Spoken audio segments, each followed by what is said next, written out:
our visitors are divided into three.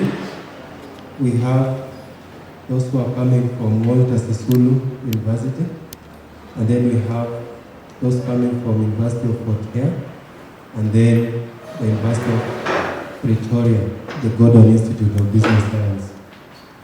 These are our staff. We had exams, that's why some of them are still completing the exams, and some of them are on the way.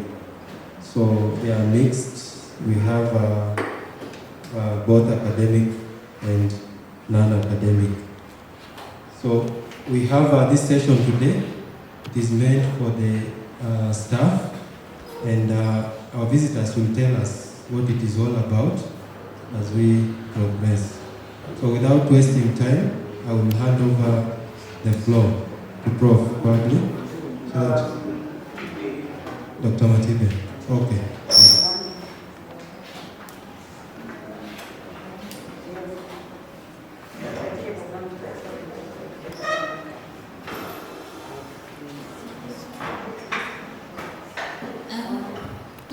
Good morning, morning everyone. While we are still setting up, I'll just introduce my team. So I'm Mathibe from the University of Pretoria Gordon Institute of Business Science, and I teach in the areas of entrepreneurship and marketing. So if you are in marketing or entrepreneurship, we can talk and see how we can work together. My right-hand side, I have Prof. Willie Chinyamurindi. He's a professor of business management and the head of the department at the University of Hare. And then we have Professor Simatele, and she's also from University of Hare, and Dr. Marongwe, Newlyn Marongwe from the Sisulu University. Okay, I'll just continue without the slides because we're struggling here.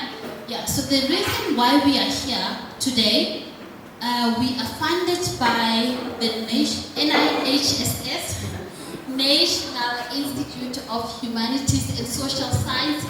They funded us to come here at Kigali to establish some networks with the faculty here for three things. One, research collaboration, the best practices of teaching and learning as to how we can work together and see what you do in class that I can learn and take back to my university. Or what is it that I'm doing in my university that you can maybe adopt that is working, that I can share with you. So that will be the teaching and learning part. With this research on the other side, I'll speak for myself now. We do research, yes, the articles, the chapters, but mostly what we are doing at GIBS, we are promoting the case writing and case teaching, whereby we're bringing the stories of the entrepreneurs back to life. For an example, I think on Wednesday, we were talking about decolonizing education. So how do we decolonize education if we don't tell our stories as Africans? Because I do believe that we have beautiful stories, especially the informality. I was working around Kigali on Monday, and the most amazing thing that I saw is if I want to buy the material, an entrepreneur can say to me, you can buy the material, I will make what you want now. You give me 30 minutes, you go with it. That is amazing, and that is a story that needs to be told. So that's when we take those stories, we write the teaching cases, and we write the teaching note, whereby we use a framework, theoretical framework, to actually understand as to if I was that entrepreneur, what would I do in a dilemma whereby maybe the customer doesn't want to buy the material, how do I market myself? So it's teaching teaching through cases. And the last one is networking. Because now, if we don't network, I was talking to Prof, I'm going to use your example now. I was talking to Prof and saying, it's one thing to build a network with you, but it's another to connect to your network. Now, instead of having one person that I know, then I have 10 more. So that is why we are here, because through you, I can also connect to your network in other countries, other universities. So that is the whole point we are here, and we thank you for accommodating us. We thank you for welcoming us. nice, warm, welcoming, loving people, I must say. Not only at the university, but when I walk around out there, loving people, they're always willing to help as to where are you going, where can I help you? Even if the language is a problem, but they try. That's the most important thing. They try to explain, and we just, well, we just struggle, but in the end, we get to where we want to get. Okay, yeah.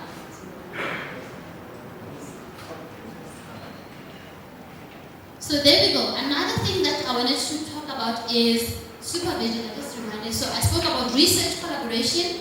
I spoke about teaching and learning best practices. One other thing is supervision. Myself, I will say that looking for a post-supervision opportunity, especially in the PhD space, because I completed my PhD in 2018, and for now I have experience in supervision in the master's level. So I needed experience in the supervision, the post-supervision in the PhD space, and in marketing and entrepreneurship.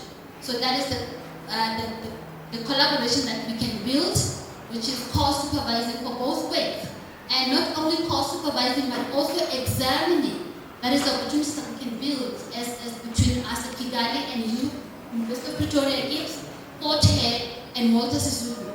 So it's not only co-supervision, but it's also examining. Because we're always looking for people to come and examine, and on your side as well. Right. And Prof. Willie will be talking about the grant application collaboration as well, because now if we want to apply for funding, this is what we did. That is why we are here. We came together and we applied for the grant that now we are here today. So he will tell you all about that, how to go about applying for a grant and teaching and exchange students. So sometimes we don't need to come here, but we can use the funding to come to invite you to our university. So we'll talk about all those things today. And before I give to my colleague, questions from your side? Anything that you want to ask?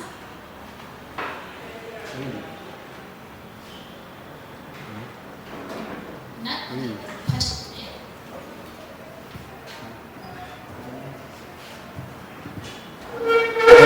Thank you, Dr. Shini. I just wanted to make a comment question. We're going to go all the way through. We're not breaking. So we roll up crystal ride. So sit tight, some fasten your seatbelts. It's going to be 12, and we aim to finish at 3 o'clock. From the agenda, we're looking at the research supervision. Then, of course, we'll be looking at how to develop early career researchers in terms of getting published. And of course, that also rolls into how to apply for research grant funding. Something that we seriously need to get into our system and make part of our culture here at UK. Thank you. Maybe not to scare you, because we know you're coming from exams. We have a snack at some point, so then now to 3 o'clock we'll have some snack at some point, so don't get scared. Well, thank you. When you introduced your team, we didn't have the opportunity of introducing our team. Let me introduce myself. I'm Professor Abdurazak Oniye. I'm a professor of educational guidance and counseling. And I think somebody in your team is in the area of psychology. And education, So, we are already networking, you understand? We are already networking. And you see why I'm asking? I want to be sure that I read the program properly, because that is one area where I am keen, especially for my staff. I have a number of them who already have masters, but then issue of PhD. You know, we can use this network to see how they can actually pursue their PhD. So I've introduced myself and I've cleared my area I want to do. Thank you so much, Prof. Yes, we do have, and Prof. Simatele is in economics and in humanities. So Prof. Willie here is in business management, strategy, dynamic capabilities, organizational behavior.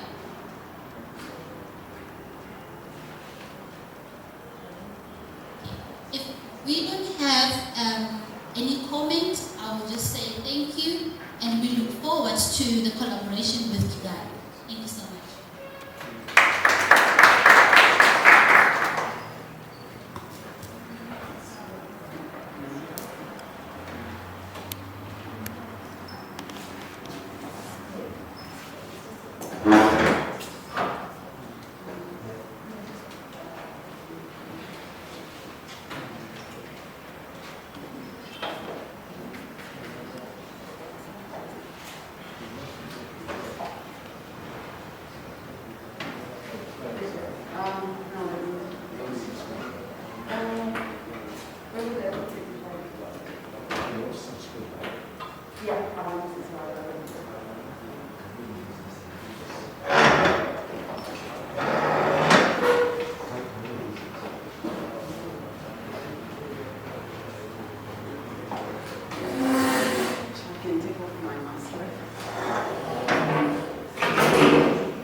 Yeah, so I want to assume that I'm looking to people who had at least some supervision experience, and we also have some seasoned supervisors within the room. So it's a very interactive discussion that we're going to have. And I would like us in that interaction to be honest, right?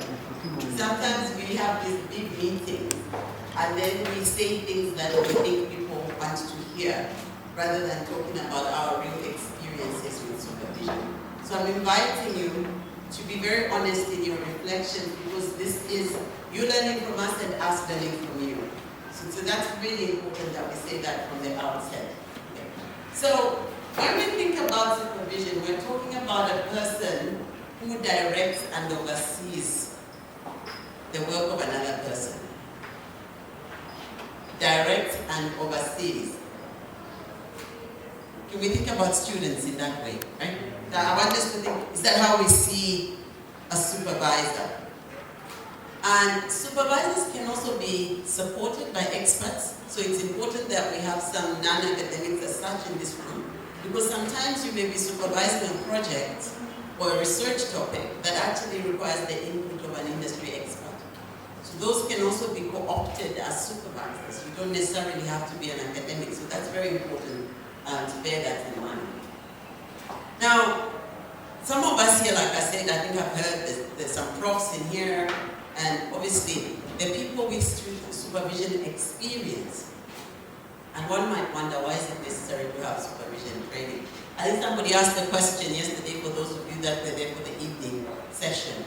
If you don't get supervision training, chances that you're going to supervise your students the way you were supervised.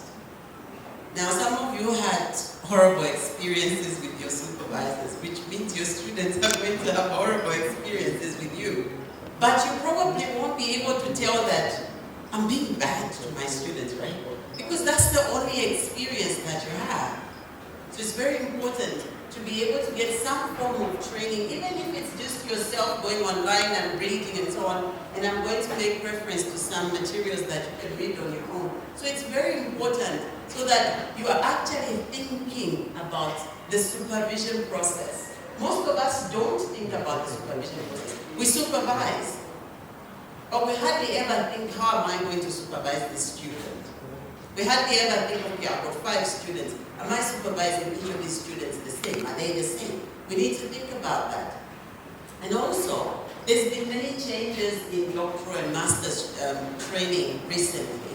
And I know I've discovered down here at Kigali, I think all your master's programs are taught programs. You don't have any full research master's programs.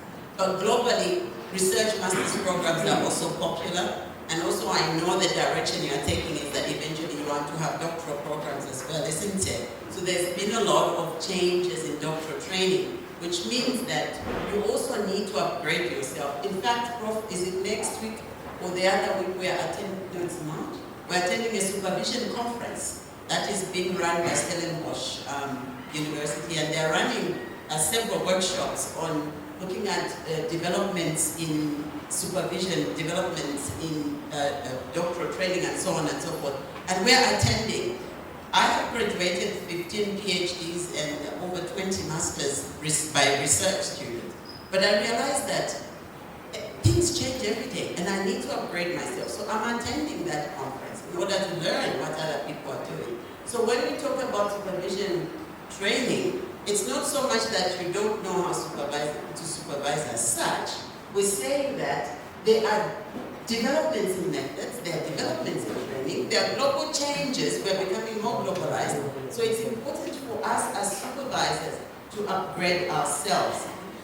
And also, it may be the case, and I'm pretty sure that as you develop the programs, your postgraduate programs, you're going to change your regulations because you're going to need processes and procedures that are going to govern the training of postgraduate students. So you will need to train again, isn't it? So you become familiar, because as a supervisor, you are also responsible for ensuring that your students comply with the rules and regulations of the institution. So that's very important. So I just thought that I should talk about that. That is really important. Another thing that I think we're going to meet in as we talk this afternoon is the expectations of your students. Students have particular expectations, and we need to be aware that those expectations are changing. Not too long ago, postgraduate training was a full-time process. But now, the majority of our students are part-time. They're working and studying at the same time. The expectations of those students are different from a student who's full-time. If you studied as a full-time student, you will end up putting the same kind of pressure on your students even if they're part-time. So you need to consciously think about the impact of that. And also, supervisor training is important for quality assurance because there has to be checks and balances. You can't just be given a student and run by yourself. We don't know what you're doing with that student. We don't even know if you're doing the right thing. And then we end up putting graduates on the market who actually don't know anything because they were not supervised properly. So quality assurance is important. Especially, like I said, as you start to introduce more programs, as you start to introduce PhD programs as well. Okay, so that's really important. And of course, the relationship that you have between you and your students has an impact on your personal research, right? I mean, I know people who have not been able to publish as a first author for like 2-3 years because they have so many PhD students and all they are doing is reading student work. So we need to look at how can I translate what I'm doing with my students into publications, because you need to remain research active. And that supervision training is part of that process of reflecting. And of course, roles change over time. We just define the supervisor as someone who directs, and I want us to reflect on that at some point. Roles change over time.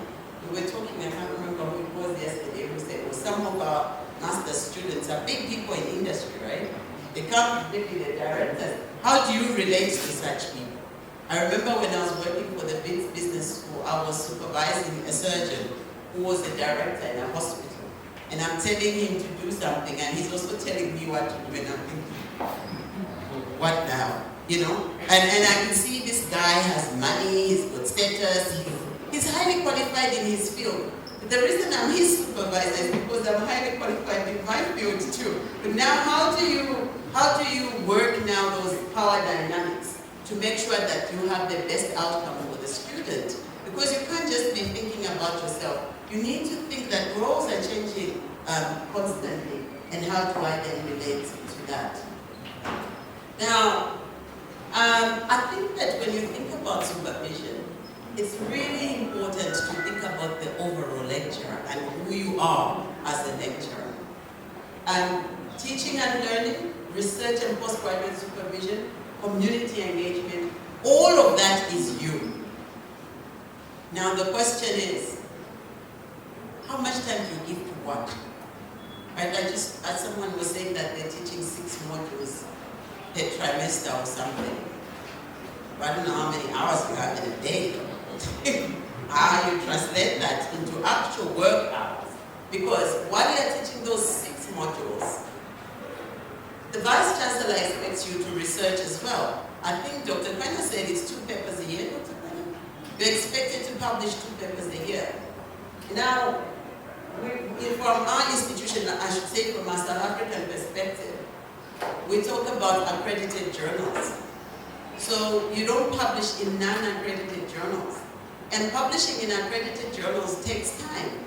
It takes 6 months just to get the first review if you're lucky. And then you're told to resubmit and resubmit and resubmit. So there's that pressure to publish in journals where your work has not been properly reviewed, what we call predatory journals.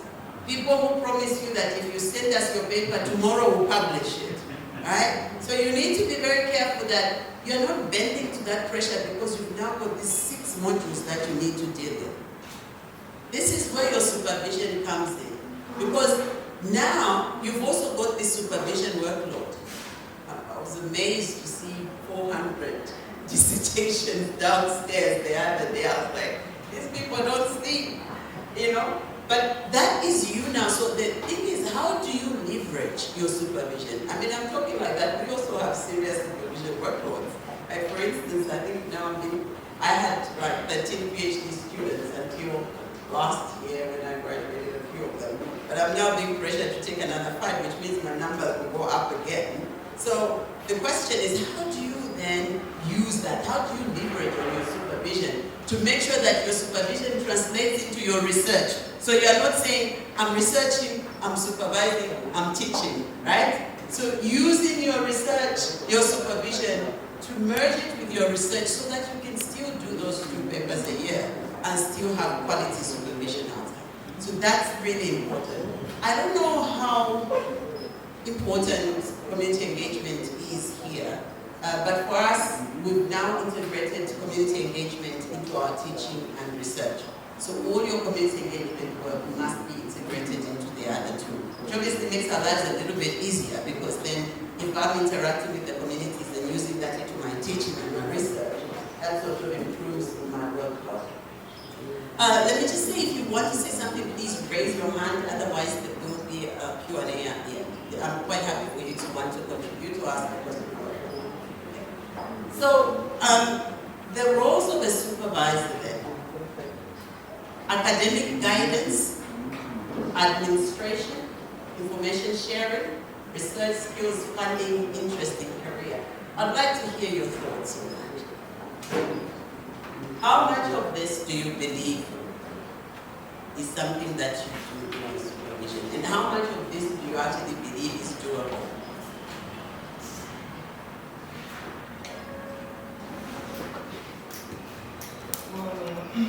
Thank you, Prof. I must tell you, I appreciate this opportunity because you said something at the beginning, and that has to do with the fact that if you have some horrible experience with your supervisor, vicariously, your supervisees may also be having the same experience with you without knowing. And I think that is very, very important. However, I look at what you listed. Academic guidance, yes. Administration, yes. Information sharing, yes. Research skills, yes. Funding. You know, it's like, are you now saying we go a step further to help our supervisee fund their research? Because what I believe we do here is that we provide academic guidance, administration, information sharing, research skills, yes. Interest in career, yes. For that funding, I want to believe majority will tell you it is the responsibility of the supervisee. But I think what you want to suggest is that it should also be something the supervisor could give a support or could be mutually beneficial to the two of them. Maybe because, like Professor Motshedisi said at the beginning, that this funding of research is something we need to get into our culture. Because, maybe because of the number of modules people have to do, this research funding aspect of it is not there. When people don't have time to write, when do they have time? But I think if we actually want to go to places, we want to be able to go far, we need to borrow a gift from you. How do you get this, your funding done? So that, for example, as I'm talking to you now, I'm under pressure to register for a conference in America coming April. I've been thinking, where am I going to get money? You know, they flashed me yesterday to say, Prof, you've not paid for your... But I want to believe, maybe by the time we network with you, you tell us how that's to be done easily, you know. But that funding aspect, you then said something, and I think I've experienced that here. And that's to do with this. How do you handle this, your power dynamics, when you are dealing with a chief executive of an industry, but who is now a supervisor of yours? He is coming with that power knowledge that, yes, I'm a boss in my own area, and look at this one telling me what to do and what not to do. You gave us an experience you had before. I want to know, how did you handle such? Because I have experienced a situation where a supervisor walked up to me and said, sign these documents. And I was like, I should sign? Put it down. So they need material in graduate school. They are waiting for me. And it's like, is this done? Maybe he's looking at his own position and looking at me, and when you have such funding and this power dynamics, how do you resolve the two? Anyone else who wants to comment? Okay, before I come to Dr. Mathibe, is there anybody else? Okay, Dr. Ben?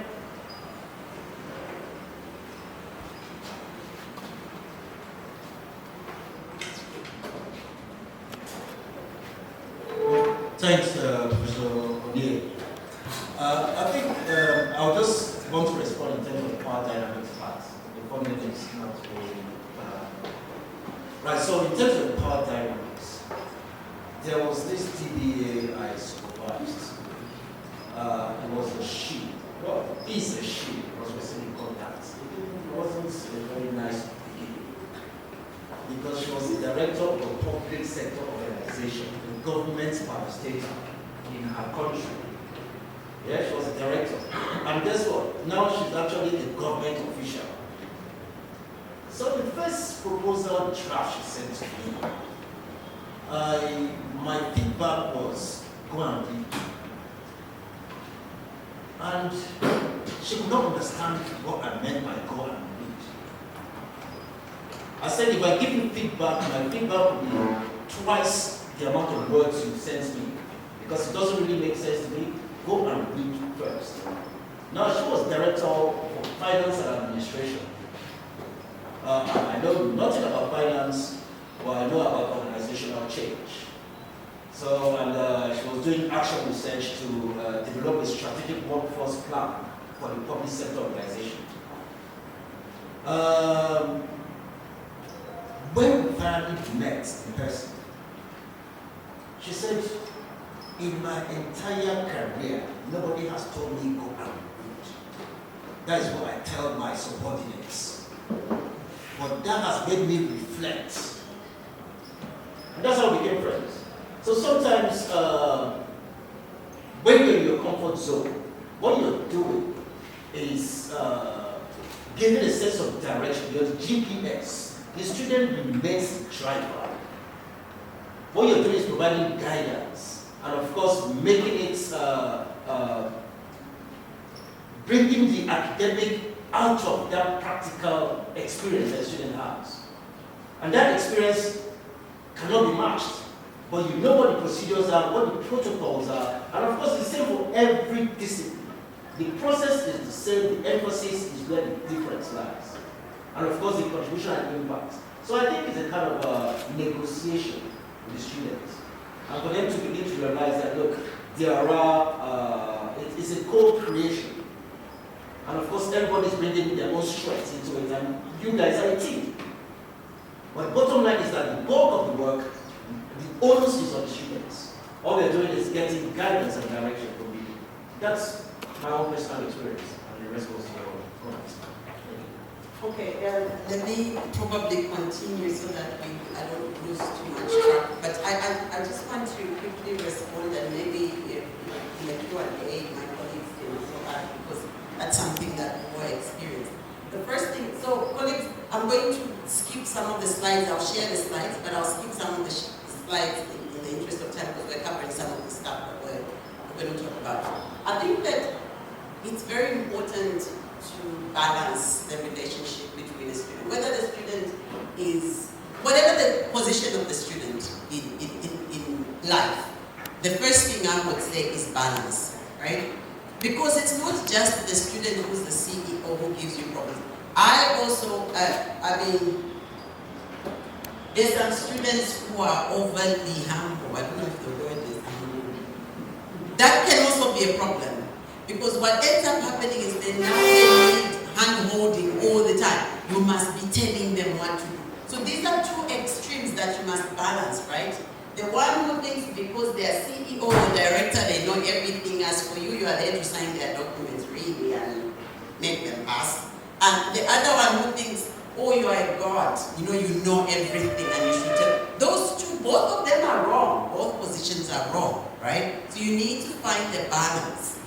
Now, in terms of how to manage those power dynamics, for me, one of the things that I was trained into doing, and I practiced that, is signing a student supervisor agreement. In fact, in our institution now, in our faculty, I should say, no, it's in the institution, it's become mandatory now to sign a student supervisor agreement. And that student supervisor agreement says, in this relationship, you are the student and the supervisor. What is expected of you is ABCDE.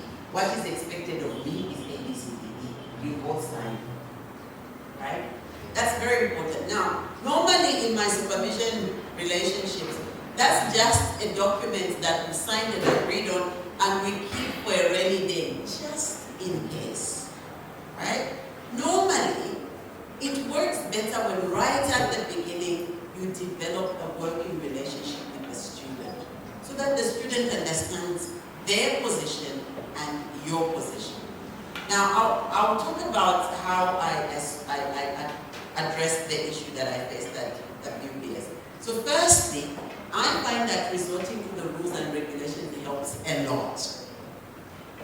And sometimes, unfortunately, as supervisors, we don't know the rules and the regulations. And because we don't know the rules and the regulations, we find ourselves, our hands tied, right? So I was able to pull this student and tell them, listen, according to our regulations, you're supposed to submit at this point, and you can only submit if I say your document has met the following criteria. And according to me, it has not met the criteria because then I gave him reasons. Right? Now, of course, there was another dynamic. I'm black, he was white, so, yeah. sort of a particular setup where racism is, so again, not only did he look at me as in he's the CEO, I was also black plus white, so like, what can I tell him? So I just laid down and said, this is how it is. If you want to proceed and go over me, you can go ahead. But this, if you want to pass, you need to meet the following criteria. And for sure, he went over me. He went to the next, there was a white professor that I used to work with. And he went to her. And luckily what she did is she called me to the office. I called him into the office. And she asked me, can you please explain what's going on? So I did. And I said to her, this is what I said to him. She turned to me and turned to the student and said, that's what the regulations say. Please go and resolve it, the two of you. So there are times when you would probably need to pull in a third person, but I say that perhaps the best way to address power dynamics is right at the start of your relationship. Because if you let it slip right at the beginning, that student is going to think they're there, you're there the whole time. So it's really important that I spend time with my students inducting them every year when I get new students. And I don't do it one-on-one. I talk to them one-on-one, then I bring them together, all in one place. They meet each other, they talk about what they're going to study. I create a cohort. And that way, I sort of manage the power dynamics. I try to give them some sort of power to say, you are the student, you are responsible, and so on and so forth. I'm the supervisor, and the reason I'm the supervisor is I've walked this journey before you. It's really important for the student to know that. Otherwise, you can't direct someone, right? I've walked this journey before you. But I also say to them, I'm not going to be as well read in this topic or title as you are. You are working on this title. I look at informality. I've looked at informality in particular areas. I've looked at specific areas of informality. You're dealing with a different topic. And the reason you're researching this is it hasn't been researched. I'm not going to read all the literature that you're going to read, which means at the end of the day, you will be the expert and I won't. But remember, I've walked this journey before. So I'm here to give you guidance. And then I allow them to talk amongst each other. So that really, really helps me creating a cohort with my students. It really helps with the power dynamics. I'm not sure what's happening, but it looks like it's disappearing.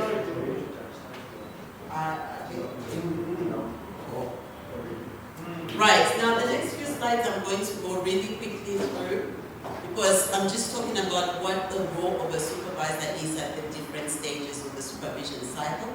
And if you want to say something, please do raise your hand. So at the start, the role of a supervisor is to help the student identify a good topic. And we did go through this yesterday when we met with the students. It's a challenge, actually there are two challenges that I find at this stage. One is a student coming and saying, Prof, give me a topic. No, I'm not giving you a topic. Because I'm going to give you what I'm interested in. And then you won't be able to research it, you won't be interested. You will struggle because it's not your topic, it's not something you're interested in.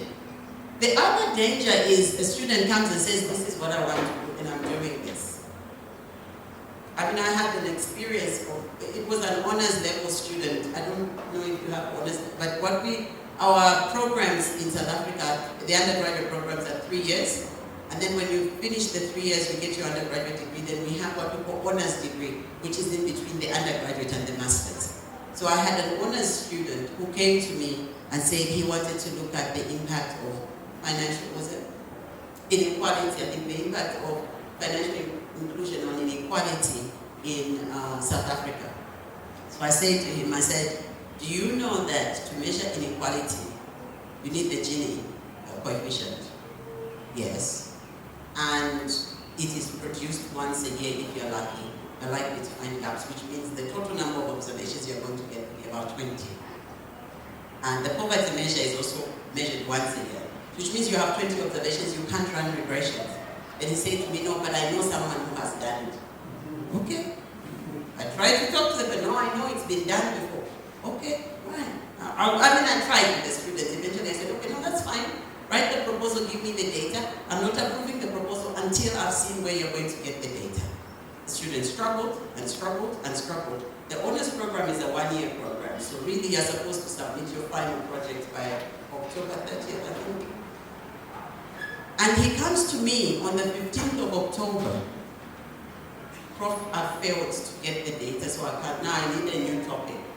15 days before the final submission.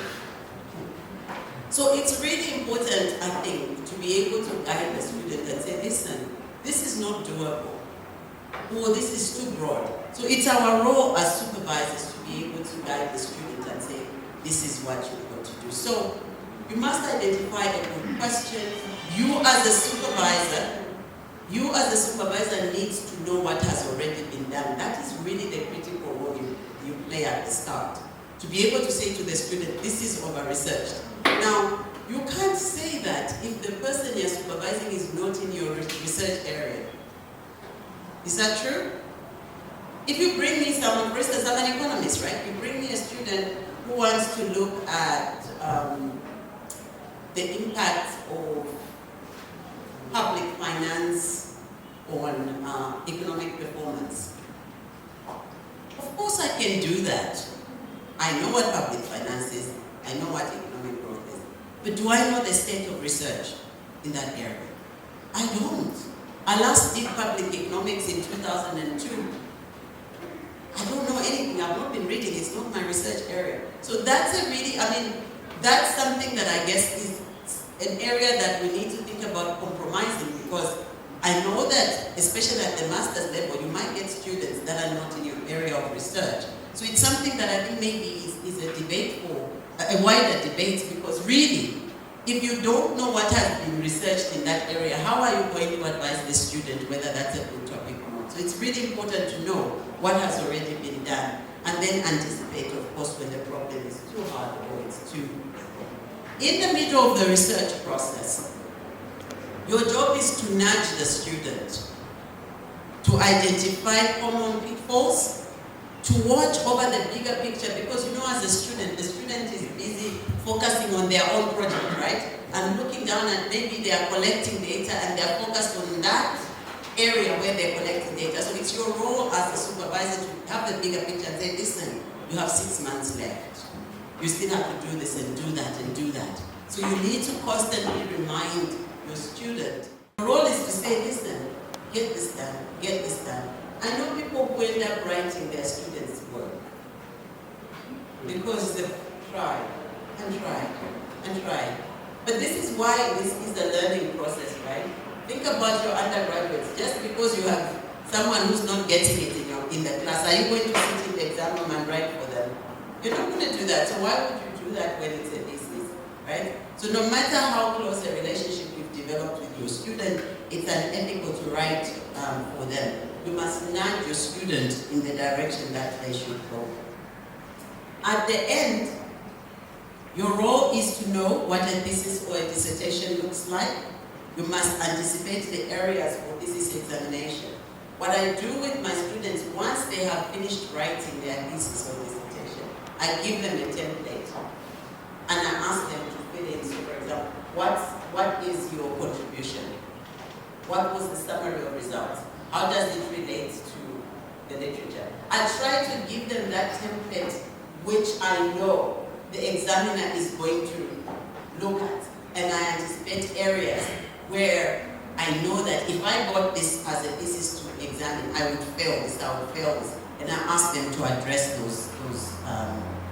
It doesn't mean that your student will not fail. The fact that it's an exam, there's always a possibility of failing, right? Because in research, as we know, there's no right or wrong answer per se. So someone can fail you because they have a different perspective. But at least when you do that, you are minimizing the possibility of your students failing. And it's really important to know where to tell the student to stop. When I look at my PhD thesis now, I really just want to kill myself. What was I doing? I want to go back and rewrite the whole thing. But you've got to put a mark that this is enough. But at the same time, you've also got to tell a student you're not ready. There's some students who just want to submit, I'm finished. It's still your job to say, I'm sorry, but this thing, if it goes, it's not going to pass. So those two roles are really important. Now I'm going to spend the next 5-10 minutes talking about our supervision influences And then I'll just point you to a few resources you can read on your own, and then I'll open up the discussion. Influences on supervision. These are really, really important. Okay. The methods of supervision, where you have been supervised, how you have been supervised, those are very important. How were you supervised? Now, if we look at methods of supervision, they are determined by departmental norms. Those are very important. If you're in a co-supervision team, the nature of the others in your team, right? Very important. Now, in looking at different supervision methods, one of the things that I have benefited from is what I call group supervision. Like I said, I've had a lot of PhD students there. So many reasons why I ended up with a lot of PhD students. But the point is, I then resorted to group supervision because all my students are working in related areas, because they're working in areas that I'm researching on. So what I do is, those that have topics that are very close, I bring them together and we discuss. So that helps you to handle the pressure from having a lot of students. Co-supervision is another very useful thing. Yesterday, Prof, you were talking about the fact that you're supervising someone who is doing project management, but you are in entrepreneurship and whatever, so you are the expert in entrepreneurship. I think that one of the things that we utilize in institutions of higher learning is co-supervision. Call somebody who's an expert in the other part of the student's work. You learn a lot. But in choosing your co-supervisors, please pick people you can work with, because you can actually derail the student by fighting with your co-supervisor. So you need to, if you can't work with the person who you think has expertise, don't, because you probably have the worst outcome than if you worked with the student alone. So that's really important. Team supervision is another. At the moment, we are privileged to be, Prof and I are privileged to be on a joint program, PhD program that we're doing with the Stellenbosch University and the Bath University. One is in the UK, the other is the South African University. And we are doing team supervisions, co-supervisions, where each student has a supervisor in an institution. So, for instance, a student, I'm supervising a student who also has another supervisor at Bath in the UK, and they'll have another supervisor, for instance, at Stellenbosch. And that's very useful because it's not only the subject area, but it also exposes the student to the different ways of studying from across the different institutions. So that's really, really useful. And then, I think we talked about the impact of your own experience as a supervisor, and that's why supervision training is very important. But when I look at supervisors' conceptions and so on, one really important thing is link your student to your networks. We often don't do that. We have our own networks, and supervision is just one dissertation done and gone. Link your students to the networks. It's very important, especially if you have external networks outside the country. That's where you get some of the information about funding, about publications, and so on and so forth. Then you are nurturing your student, because part of the process is to nurture and mentor your student. Another very important thing is the code of conduct, as well as the university procedures. As a supervisor, it is your role to make sure that the student complies. And I've heard many times, I was in administration for a bit, and you talk to someone and they say, no, but it's the student's responsibility to read the rules. Well, yes, it is, but it's also your role as a supervisor to make sure the student reads the rules, because you are more conversant with the university rules than the student is. So I don't know about the rules, Dr. Pena, but a rule book is very important. Well, as a supervisor, when your student starts, you must say, have a little copy of the rule book. Have you read the section that is relevant to master's students? Very important. Now, I showed this shall I say, cartoon yesterday to the postgraduate students, and I decided to share it today again with the supervisors now. And I would like you, can you see clearly? It looks rather small. Can you tell me what comes to mind when you see that slide? People have seen it before. I don't know, you are excluded. excluded if you were there last night. You're excluded. What comes to your mind when you, can you see what's there? Is it clear now? Okay. Really? I just want to know if you can see. Can you see it? Let's start with that. Volunteer Professor Ope. Thank you very much, Doctor. From my observation, I can see a couple of animals, and then all the animals are not the same thing. Which is an indication that probably all figures are not equal and people are not the same thing. I think that's the only thing I get. Okay.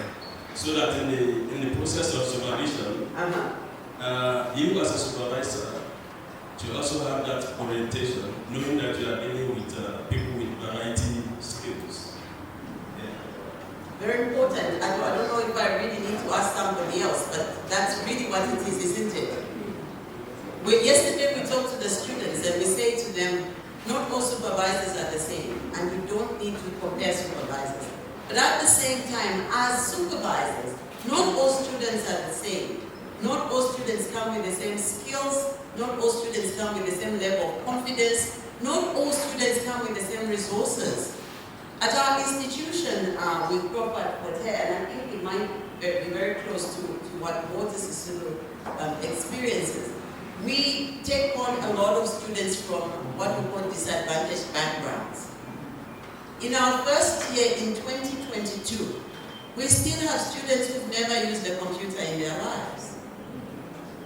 Okay? So you now have 3 years, undergraduates, to get those students to a particular level. Then they go to the honors degree, then they come to masters. At the same time, you've got students who were born with a computer in their mouth, right? They come to university and they go into the same class as the person who's never seen a computer before. Then they both get to a master's level. Can you deal with both of those people the same? You shouldn't. You shouldn't. Because, and that calls for understanding. You see, at the supervision level, that's why you shouldn't have too many supervisees, because supervision requires that you understand your students. You understand the challenges that they have, the background, and you remember one of the things that I said is that it's your role as a supervisor to identify the skills needs of your students and the skills training of your students. You can't do that if you don't know your students, right? Because some of them are monkeys, they can easily climb. Imagine asking the fish to climb the tree. Will it ever get there? There are some people who necessarily fail this test, isn't it? Because they just don't have the capacities to do that test. So it's really important that we bear that in mind. Now, for the next 2 slides, I will share these slides with everyone.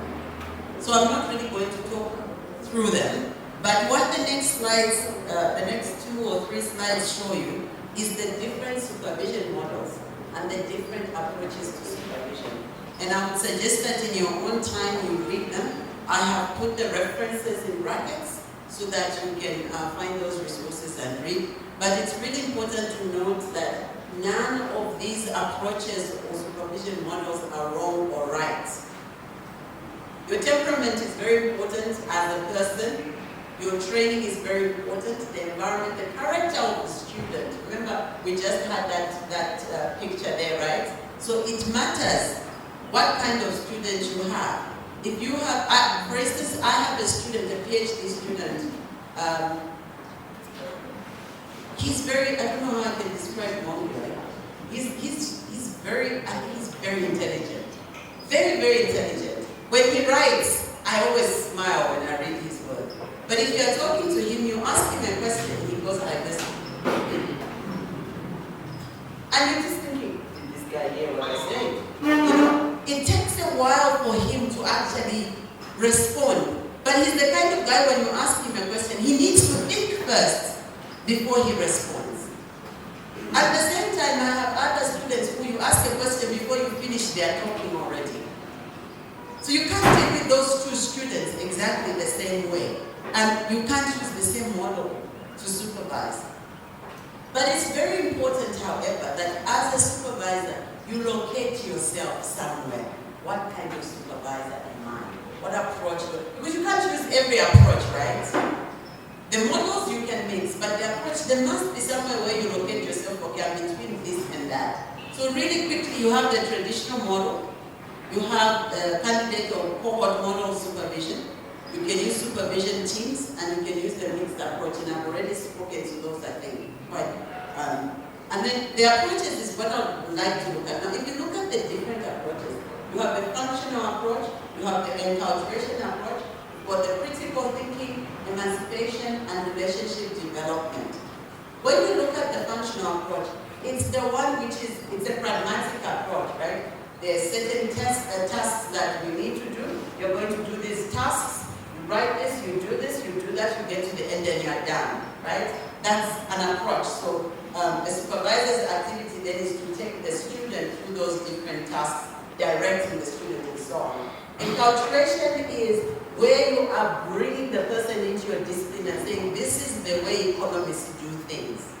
Yesterday I was telling the students, I went to a conference. I'm an economist and I'm venturing into qualitative analysis.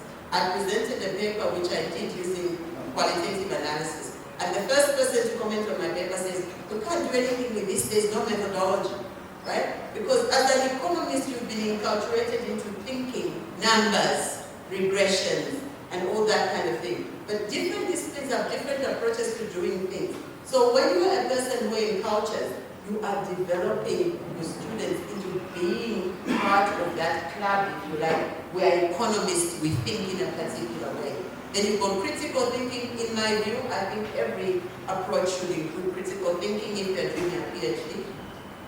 And then you've got emancipation, where you let the student just carry on by themselves, and your role is just to nudge the student. And finally, you have relationship development, where really the idea is you want to develop this person almost like a disciple into what you do. So you've got the readings there, and you can get into the detail of what that is. Talk through the different types of, and then of course I've got a slide on advantages and disadvantages, and again I'm saying I think it's more useful for you to be able to read those by yourself, or we can actually discuss here, see what are the advantages and disadvantages of using the different methods. Because like I said already, there is no model which is right or wrong, right? You have to think about what kind of student am I looking at? What am I like? What was I trained like? What is my discipline? Because there are certain disciplines that require that you use a particular model. I mean, if you're a chemist, you have to use a functional approach, right? Because there are specific steps that must be followed. Okay? If you're a historian, there are certain types of approaches that are more relevant. If you're an economist, so all those things need to be taken into account. I think maybe the last thing that I would like to, two things I would like to comment on before I sit down. One is this, I always use this quotation, I borrowed it from Dr. Hare. This is the description of the ideal supervisor.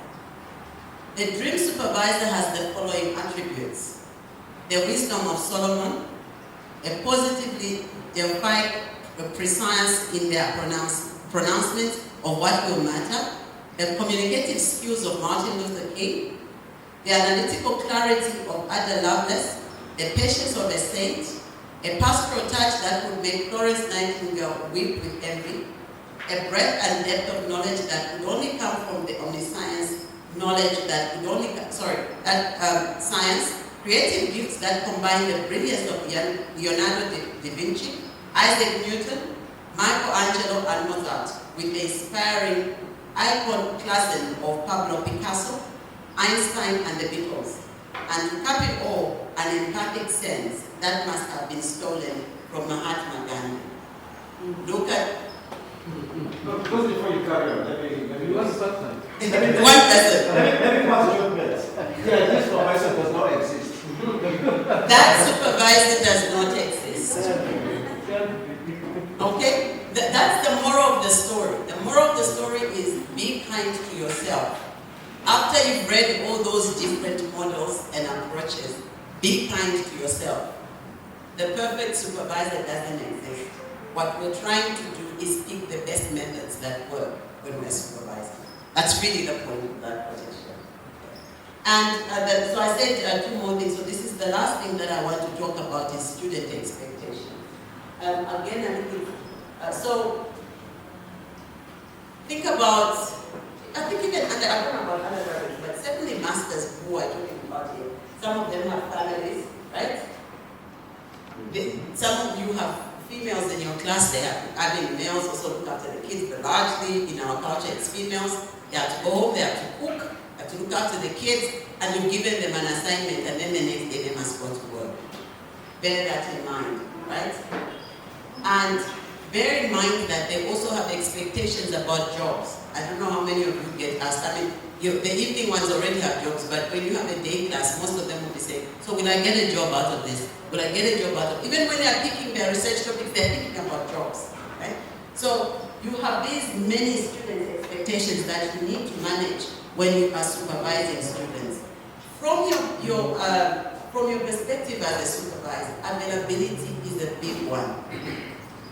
I have a problem with some students. They send me an email at 6 o'clock in the evening. 8 o'clock when I'm with my family, a text, the WhatsApp message comes. Prof, have you read what I sent you? You know? The next day somebody comes and says, I came to your office, you were not there. If you're lucky if they come, you're lucky if they come to you, they probably go to the head of department. I've been going to the office and this person is not there, Dr. Quinn. They will queue up at your door. And they expect that their supervisors will be there 24 hours a day. It's not a realistic thing, right? So for me, what I do remember I said when I sit with my students and I talk to them, that's the first thing I say to them. I say to them, look around. You're not the only one in this room. That means I need to make room for everyone in this room.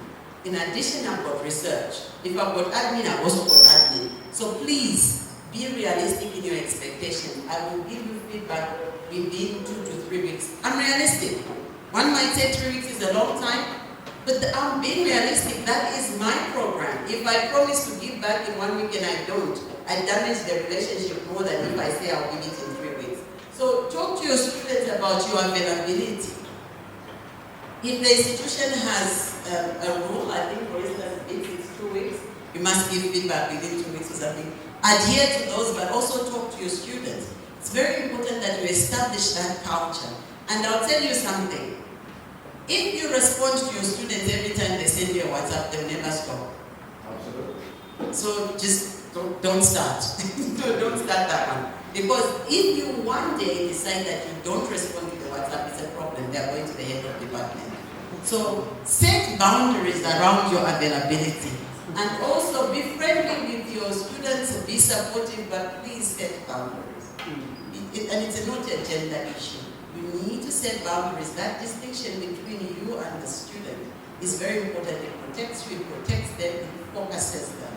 So that is really important. Because otherwise, students' expectations change and it tends to create conflict. When you give feedback, give it constructively. You know?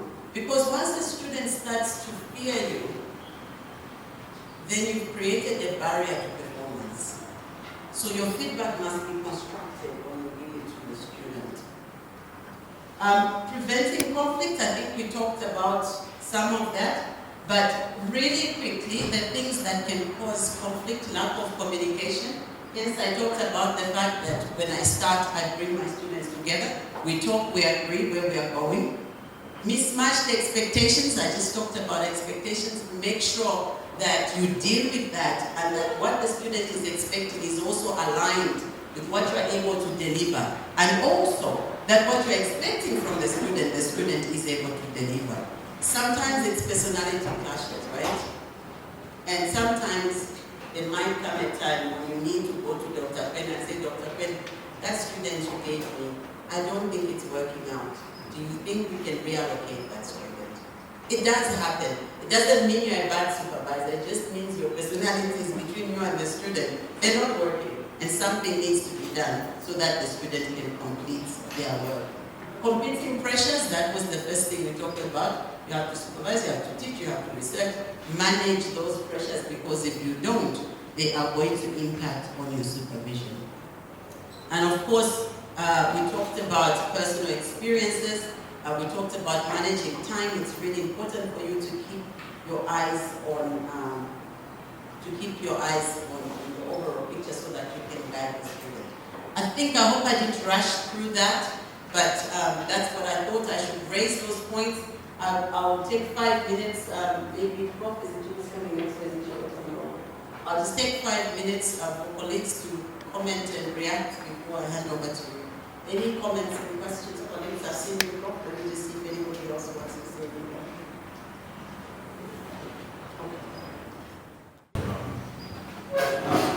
Thank you for your presentation, because if you look that you have a better strategy to guide the students so that can meet the expectation and also help them to be or to reach to the goals they are set even before starting their journey to the world.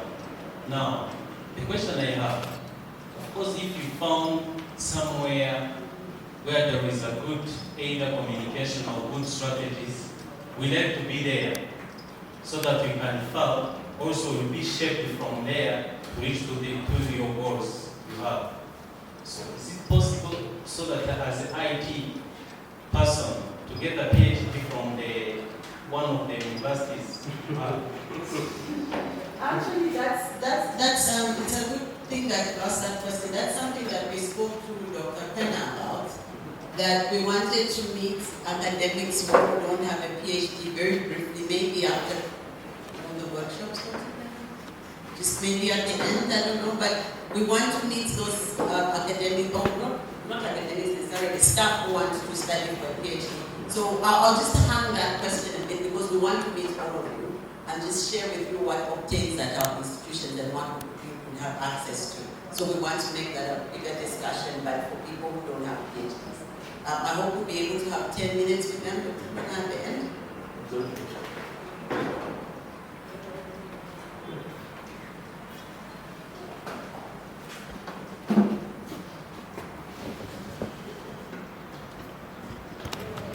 Thank you. Thank you for the presentation. I'm Richard Commander, I teach in the School of Economics. The group supervision or the team supervision, in the beginning, I am worried that if you put the students who fall in the same field, who are having close topics, they can influence each other and then end up doing something very close. I'm worried. Okay. In the beginning, yes, they get same methodology, then the contribution is going to be some, they're going to lose the contribution. Thank you. Okay. Yeah. Before I respond to that, does anybody, colleagues, do you want to respond to that before I do? Anybody? Okay. So really, I hear your concern, but maybe I'll speak from a personal experience and maybe from also a teaching perspective. So one of the things that we try to promote is peer teaching, right? Dr. Marongwe, you can help me when you stand up. Is peer learning. So learning from your peers is a very important part of the development of process of the student understanding what they do. For me, one of the reasons I actually bring them together is so that they don't reproduce what they do. That's one of the goals. Because they're all working on informality, for instance, or they're all working on financial inclusion. Most of the ones I have now are working on informal finance and financial inclusion. I bring them in the same room so that they can each one, and I'll say this one's working on mobile finance, this one's working on mobile finance, this one's working on mobile finance. How different is your work? And it helps them to then think, okay, when I start reading the literature, I'm not going to read literature on mobile finance. I'm going to read literature on mobile finance and informal businesses, because that's what I'm doing. So it actually helps them to focus, because they'll say, I'm not doing what the next person is doing. I am doing informal finance in this area. Because there's a very high risk when you say, I am supervising students who are all doing something on mobile and they don't ever meet, there's a very high risk that they will be crossing over and overlapping. And the only person who knows that they're overlapping is you. They don't know that they're overlapping. So I don't know, I mean, I'm sure that your point is valid to some extent depending on the student that you're dealing with. But for me, I actually use that to sharpen them and say, and because what I also do is that I bring my students together to present their work. Once they pass their proposal, they all have an opportunity, like a mini conference of some sort, and they present their work. So that helps them to sharpen. Then they know what I'm doing. My contribution is different from the contribution of the next person. I don't know if anybody wants to add to that, but that's what I can say. Okay, there's no more hands. I think. Just one quick question.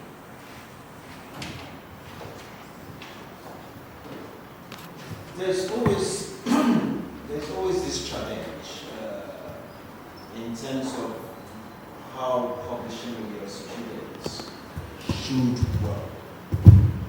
It's difficult enough having co-authors publishing with your peers. So how much less publishing with your students? Do you have any sort of advice in terms of the best way to approach that sort of activity? Prof, can I just hand that over to you? I know I'm published with my students, but I think you're more active in publishing with your students. Yeah, thank you. That's also a thorny one for some people, because it also, I think the first issue is there's a transition point between the thesis dissertation writing to the journal article writing. Even if it's a column in a newspaper, we must also accept the student may not have the requisite competencies to be able to tackle a personal preference. We may differ with some colleagues. I always think that it goes back to yesterday's point, Prof. Simatele, that the work is the sole work of the student. Your intervention as a supervisor is to provide guidance to the work. And so I would prefer an option where, in as much as you continue to provide guidance to the work, you also allow the student to have the autonomy to learn the process of journal article writing, but also to also provide that guidance. Now, some of my colleagues get very, very angry now. They say, no, I've supervised the student. I've assisted the student. And the student has struggled to even come up with this article. Therefore, my name should be first in the manuscript for publication, whatever it is. I always think, as a rule of thumb, the authorship belongs to the student. And then you can come in and provide something. Now, we can differ. Some institutions also, because of hierarchy and hierarchy, seems to. Maybe I just want to add to, I think there was a workshop I attended, Prof. I think it was by DHET. The authorship DHET is our Department of Higher Education. The authorship belongs to the student. So it's very important. I mean, I just finished doing a paper that I was doing with my postdoctoral fellow. I've literally written the paper. But he's coming first because the work is based on his PhD.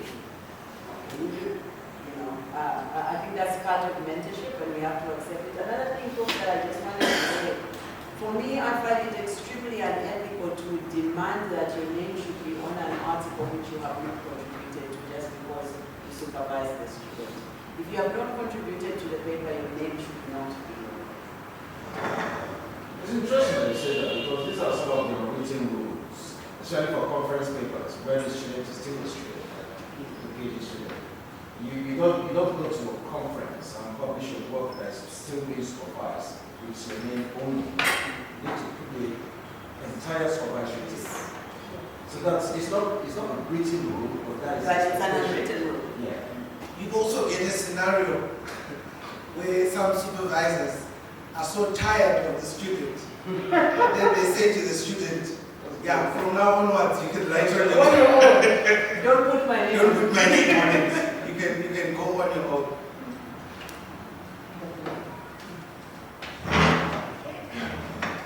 Good afternoon, colleagues. I am Marongwe, Newlyn, from Sisulu University. It's in Eastern Cape Province. That's where our late former president, Tata Mandela, comes from. So I'm so pleased to be here. Allow me to unmask. Thank you.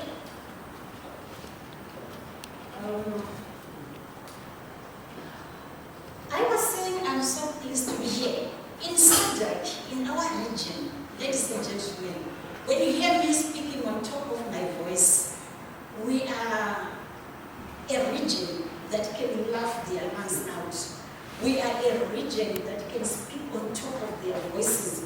So when you feel that my voice now is very loud, just because what I realized that in this region, people are very, very, very calm. They are speaking, their voices are very soft and low.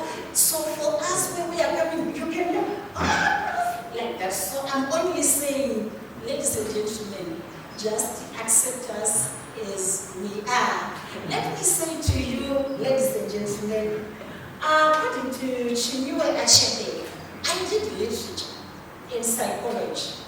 Chinyamurindi says, a man who calls his kinsmen to a feast does not do so to redeem them from starving. Not at all. They all have food in their houses. You all have your food here. You all have your research here. You all have your policies here. When we gather like this together, in the moonlight village like now, it is not because of the moon. It does not mean to say in South Africa there's no moon. It does not mean to say here there's no moon. Every man can see it in his own or her own compound. We come together because it is a good thing to do. We are coming here not as superiors to you. We are coming to exchange ideas. We are coming for sharing of ideas.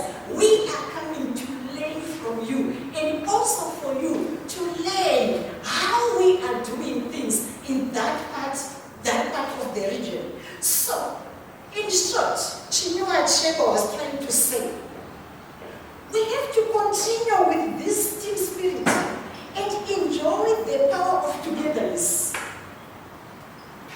Former President of USA, Barack Obama, said, together we can make a difference. So together, brothers and sisters, as Africans, when we combine the big minds together, we come and converge like this. We're going to make a difference for Africa. This is what Africa needs. So we are here, not because there's no research or there's no research here. You have research, we have research, but we are coming to share ideas and learn from each other. And iron sharpens an iron. Ladies and gentlemen, without much ado, allow me to say my presentation is there on the board. I'm going to talk about how to get published. But before we get published, there's one question, a major one, that leads to my presentation.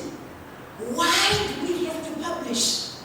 It's really, really important. Why do we have to get published? And then, I'm looking for my case. You can just see, yes, right. These are my objectives. I'm coming from an education background. So, at the end of this workshop or by the end of the workshop, participants should be able to explain the importance of getting published, explain key elements of how one gets published, identify where one's work can be published, explain challenges encountered in getting one's work to be published. Those are the challenges.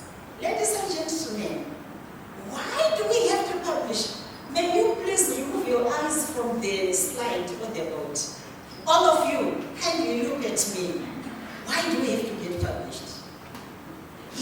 The slide has been removed. Thank you, Prof. Why do we have to get published? Prof? So that we don't perish.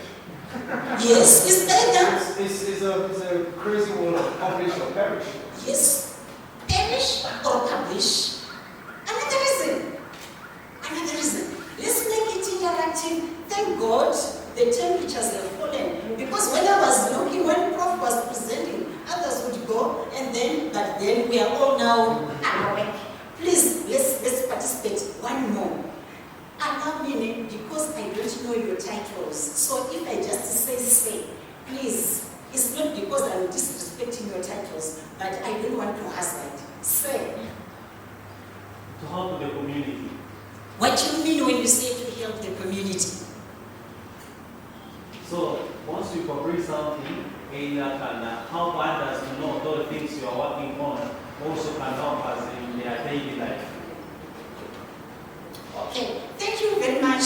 In the interest of time, okay, I should not, Prof, close this without you saying something. Please, Prof. I just want to say that it is a way of enabling communication channels between researchers all over the world in the same field. Yes. Because I publish in the same field with someone in South Africa. Yes. He will need to read me and know what's going on elsewhere through literature review. And then also people who are in the same field, as one knows who another is doing, they can connect for the same communication. Thank you very much, Prof. Well said. I don't have to repeat what you said. Why do we publish? Let me say, I've put them into 3 categories. 1, we've got what we call institutional reasons. 2, we've got what we call personal reasons. And 3, we've got what we call pragmatic reasons. Let me begin by sharing with you institutional reasons. You know what, ladies and gentlemen, what makes us to be different from high school teachers and primary teachers is research.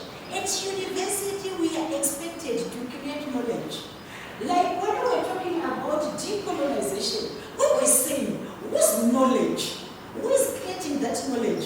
And what is knowledge? According to whose standards? So, if we are not creating knowledge, and we are only relying or depending on scholars from outside Africa, it means as Africa, we don't have knowledge, and our knowledge is going to perish. So, publish or perish. So, what makes a university to be a university and to teach is because of research. We have to create knowledge. So, we are expected to do that. Number 2, a university has got what we call goals, vision, and mission. And one of them, like what you have said before, because research is meant, though of course it is not going to answer all the questions, but it should provide some of the solutions to the challenges our communities are facing. And then we come up with the strategies, we come up with solutions, we come up with suggestions, proposals, and what have you. Because a university should come down. Before we used to know that a university was somewhere there like professors of the past. They will be there like a tower. There, and then they then we go like this. But we are saying we need to come down to the communities and then help our communities. So there are goals that are set for the university. Then allow me to say, when we talk of funding, I'm going to talk about our experience in South Africa. When you are publishing as a university, you attract what we call subsidy.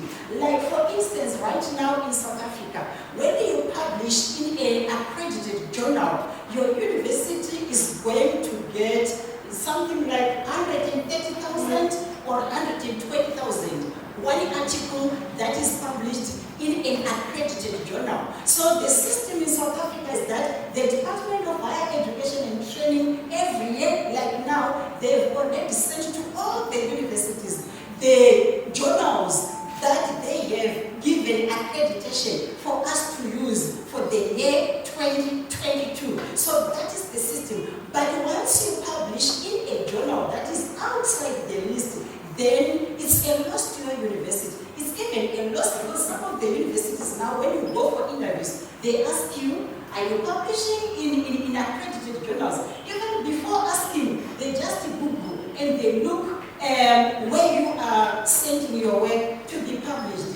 Then, ladies and gentlemen, you know globally, what makes Chicago to tick? What makes Oxford to tick? What makes all those universities, big universities, even those in South Africa that we're talking about, that in Africa, and there are the best 10 universities, 8 of them are in South Africa.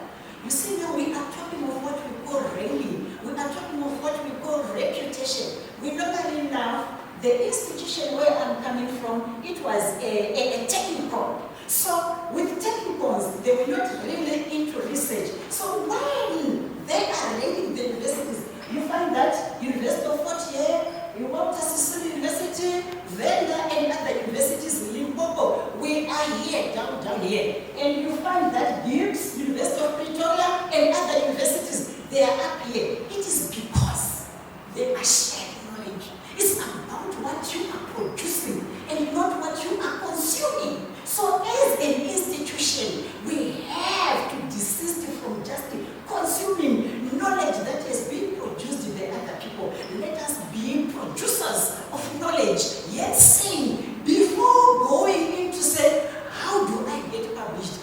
We need to know, why should I publish? So you see, for this university to be known as Kigali, it's not just about teaching and learning, but it is about also research that you are. And I was so happy to know that most of the academics who are here, some they published books, chapters, and also journal articles, which is a very good thing. Let us give ourselves a big round of applause. Yes, considering that, ladies and gentlemen, we don't have as yet PhD programs, but what we are doing, we can see that the direction we are taking is a very good direction. Thank you very much. And we move to the next slide. The next slide, ladies and gentlemen, why getting published? We are looking now at personal reasons. One, Prof, you have said so. Publish or perish. You know, there are people who are rich. When they are moving, they've got a lot of information, a lot of ideas. And when they don't publish, they die. And when they die, that is the end. That is the end of your name. We will never know that there was once a professor, there was once a doctor, there was once an honor student like this or a master person like that, because you are dying with everything. We are saying empty what we have for this present generation and the generations to come. So publish or perish. Fill the knowledge. There is what we call a knowledge gap that needs to be filled by us as academics. And we are called to do that, to spread knowledge. I'm not going to spend much time. Let me just read to allow the next presenter to come in time, to disseminate information, to graduate. In South Africa now, they are saying one of the requirements for you to graduate with your PhD, you need at least to have evidence that there is a paper that you have sent. I'm not saying you have published, but at least there should be evidence that you have sent something to the publishers, or you have already published, because this is to push and to make sure that that thing that is in you as an academic is now being given to people. People should know, and there's nothing wrong with that. It's a very good way of motivating the supervisors and the supervisee. Then, you know, academic recognition. I heard when we came yesterday, there is Professor or Dr. Bana, I've forgotten, I'm sure he's from economics, who was the... Yes, yes. Because, you know, he bought that award because of what he is doing. You know, it feels good if you are being recognized because of the work or works that you are doing. Even if you are not going to show it, but inside you say, wow, am I dreaming? Where am I? Wow, isn't it good? It is good. And then promotion and incentives. In South Africa, it's a serious issue. They know this one. Prof Sima is in administration. She's an administrator there in South Africa. She is our senior. And she knows for you to get a promotion, there should be evidence of papers that we have published, a book chapter or a book in an accredited journal. Without that, they just say, why should we promote you? It's a waste of time. So you can't be a senior lecturer. You can't be an associate professor. You can't move from one level to another because they are saying, what are you doing? Are you producing? You are not producing. So if we are not producing, whose man are you going to get? Because at least you need also to generate what? Income. And then they pay you. That's how they go about it. And they give you incentives. They used to have a policy, I'm not going to talk much.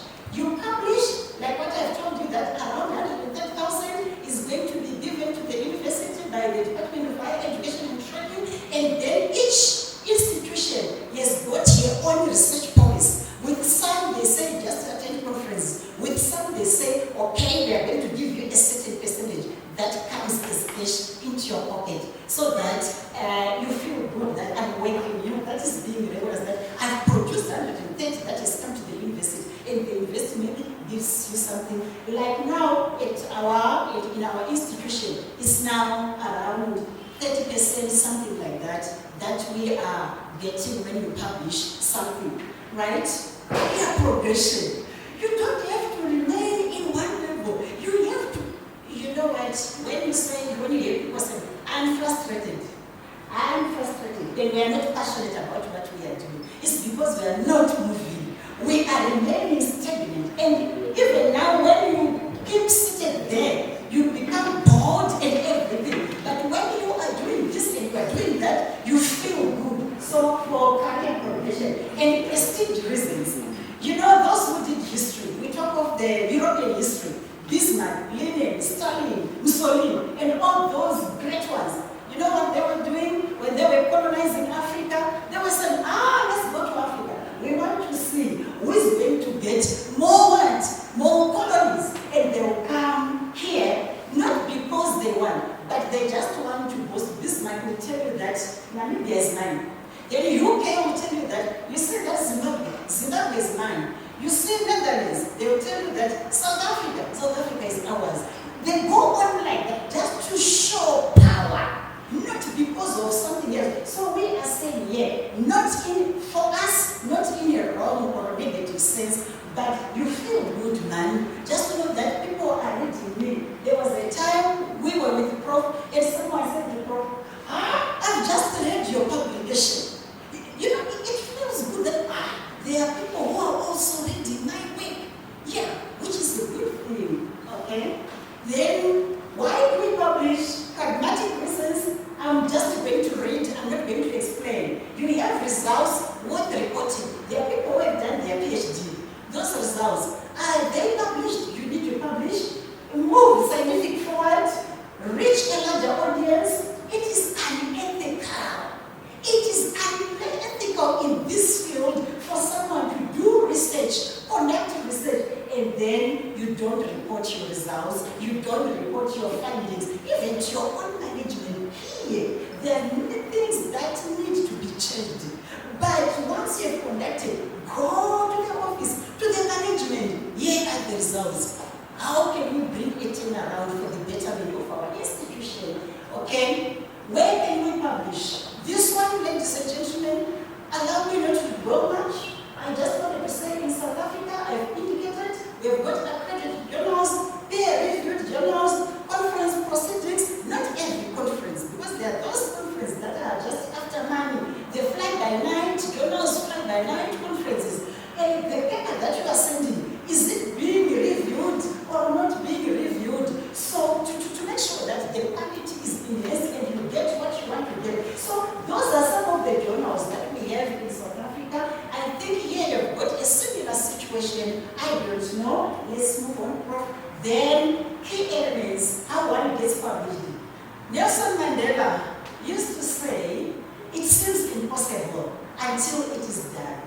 It is not difficult. There are some people who are just afraid of research. I think what needs to be done is to demystify. And what we are doing now is to demystify that research is difficult.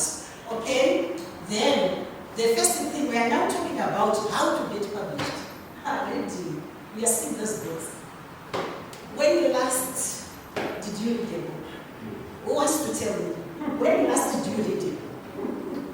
When last did we read? Someone is to tell me. Last night? Last week? 2015? Last year? Prof? Actually, I stopped reading books since journals came around. Exactly, it's Because part of that. I know how long it takes for books to get published. By the time they get published, the data is already obsolete. Yes. But journals are more, Yes. up to date. Yes. So, I think I should not have said a book, but just reading. Because a journal article is part of reading. Reason why we read is to know what is trending, the current trends, for you to identify also a gap, and for you, like what you said before, you see, there are new trends, current trends. Research is changing. It's not stagnant. So if you are not reading, how are you going to? And when you read, sometimes you get motivated, and then you say, I have identified a gap here. So you need to be aware of what is happening. This one, not going to go much on that one. Know how to structure a paper. Remember, we are saying how to get published. Now we are saying read, and now we are saying know how to structure a publishable paper. A good paper. What makes a good paper to be a good paper? Data collection, organizing resources, polishing your work. When we talk of polishing your work, you give someone to read, you send to a language editor just to get your work edited for it to be professional and comply. Okay? Then sometimes, there are what we call barriers to writing, academic writing skills. There are some people who are not just good.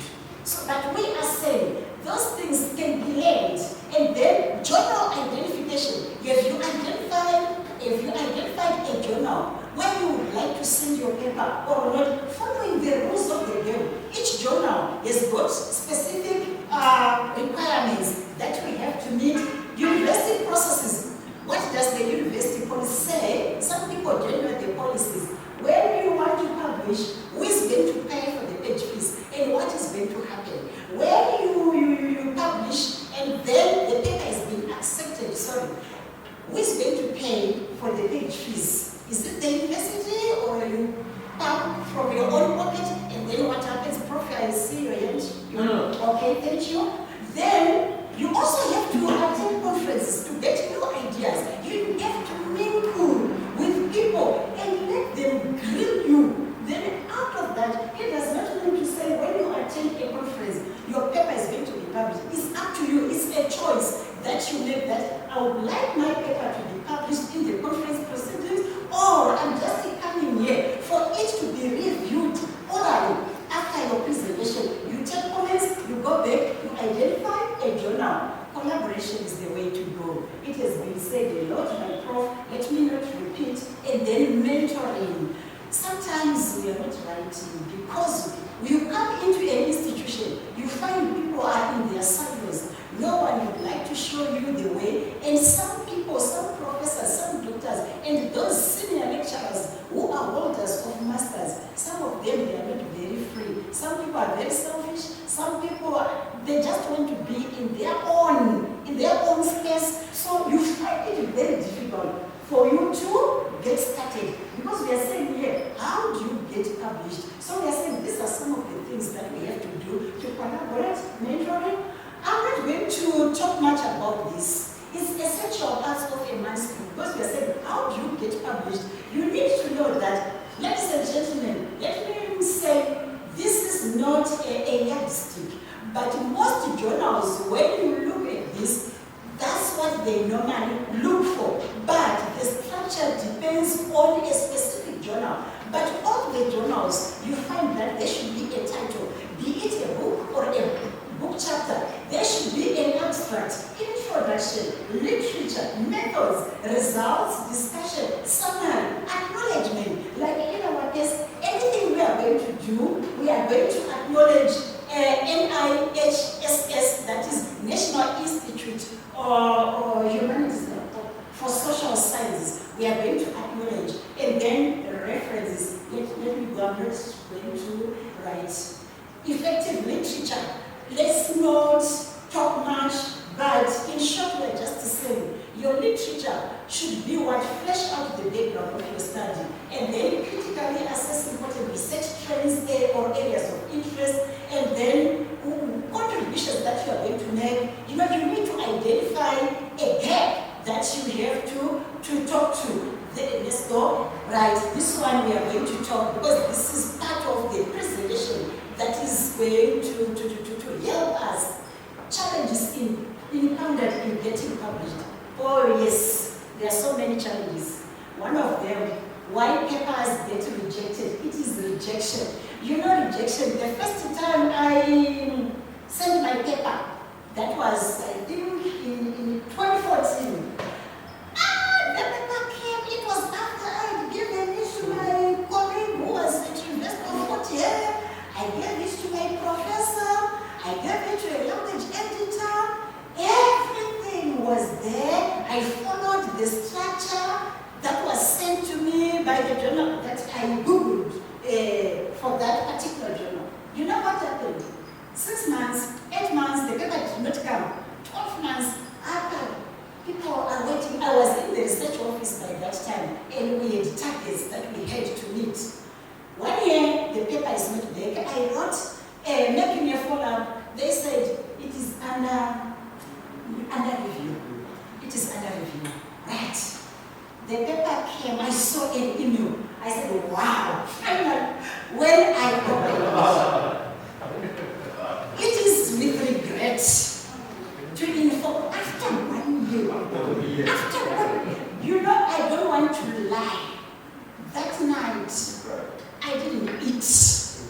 I was so stressed. And I thought maybe there was something that I had done. Why had I missed it? I had no appetite. In the morning, I was very low, but my husband was there. And he said, it's nothing, these things do happen. It's either it's considered or not, it's just like dying. You are born, the next thing you die, you should know that you are accepted, you are rejected, move on. But to me, it was not as easy as you were saying. Easier said than done. So I started regaining. I said, okay, fine. What I did, I once told the Prof, I took, you know, the issue of collaboration in Newlyn. I had a colleague who was at this. I said, let's collaborate. I sent the paper to my colleague who was at this. Then my colleague sent the paper. His name was there. He was established. And the name fits. It's a big name in South Africa. Right? That paper was accepted without any correction. This colleague of mine did not do anything because the paper was professionally edited. And it had gone through, you know, as your first paper, through many hands, looking at that paper. We sent the paper. Within 3 months, the paper was accepted and published, just like that. That is the power of collaboration, especially when you are new in this. And also, don't forget, last night I indicated that research is another area that needs to be decolonized. Because there are some, I'm not blanketing, please, I'm being very situational here. Sometimes there are also people who look at, is this Prof Chinyamurindi or what? Is this Prof Willie? Marongwe from Motshedisi? Who is Marongwe? Oh, I'm not saying that is the case, but I'm saying that was what was happening before. You need to mingle with what big names so that your work can also start getting recognized.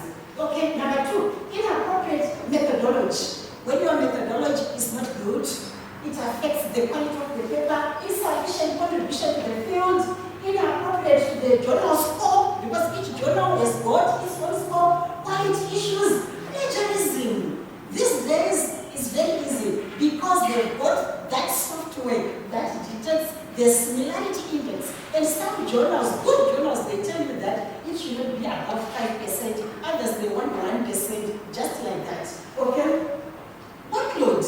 I'm not sure about your workload here, but let me tell you, sometimes it becomes very difficult. And in our management, when they are setting the policies, so you find that sometimes the policy from here is not matching with the policy from here. You are expected to produce 2 articles per year, and then you have got 7, 8 modules, and you have got big classes, there's community engagement and administrative work. How are we going to go about it? You have to set exams, you have to mark, you set supplementary, you set also special exams, something like that. So the issue of workload, bureaucracy, I'm not going to explain bureaucracy, we know what it means. Lack of skills and support. Some universities are not supporting, especially the emerging ones. We need to be supported. How? By organizing workshops, support them to attend conferences and all those other things. And then quickly there's fear, and then there are other people who want to send a perfect work. There's nothing like that, like perfection. So you keep on saying, I still want to polish it. I still want to polish it. By so doing, you are procrastinating. So there's that again, procrastination, lack of planning, organization, and synthesis, insufficient research skills, lack of commitment, procrastination. I'm just reading now because we want to, how to counter some of the challenges. I did not give all the challenges, but now there is a way out, automatization, getting rid of internal critics. I'm not going to explain there. Regime. Then set your mood, time and space, social support, peer groups, community of practice, adaptive cognition about writing, useful beliefs about myself, and writing. So the next slide. Write regularly each day, even one line or one sentence. Set targets and stick to them. Arrange support groups, prioritize, plan your structure, you have a reward system. Another Prof. Right, on this one, ladies and gentlemen, let me say, there's this cartoon. Have you learned what's being taught? And then, yesterday I taught sport to whistle. Today I taught hair. Number 2, reading. Come on, sport. Let's hear you whistle. Number 3, well. Number 4, I said, I taught you. I didn't say. You understand what does it mean, Prof? You do your best. Yes. Elaborate, Prof. Well, okay, I think there are 2 issues for me here. One of them is communication, and of course, again, the recipient of that communication decodes the intentions of the sender. But there are the second thing is, what you can do is your best. You don't always have to be the jackpots once you put it to that effort. And the other one is you need to be clear in terms of your communication and make no assumptions. Yes. And thank you, Prof. And also to say, after doing this, ladies and gentlemen, I'm not saying we have learned. I'm saying we have done this. Now, it is up to us to run the rest or not run the rest. I want to say at this juncture, ladies and gentlemen, I'm acknowledging NIHSS for funding us to be here. And also, we say thank you. In our language back home, we say Dagi Siabona. What do you say in your language? Thank you. I wanted to write it there to say thank you. Rapos. Thank you. Rapos. Thank you. You are going to allow me maybe just a quick 1 minute. It's fine. Okay, thank you.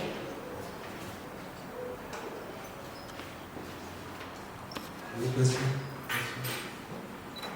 Just one. In your slide, there's something that's quite interesting. I know they're doing a lot of stuff because I have contacts there and I have research collaborators. Do you have anything to say about reward systems as one of the motivations for any career researchers to want to go into that space of publishing?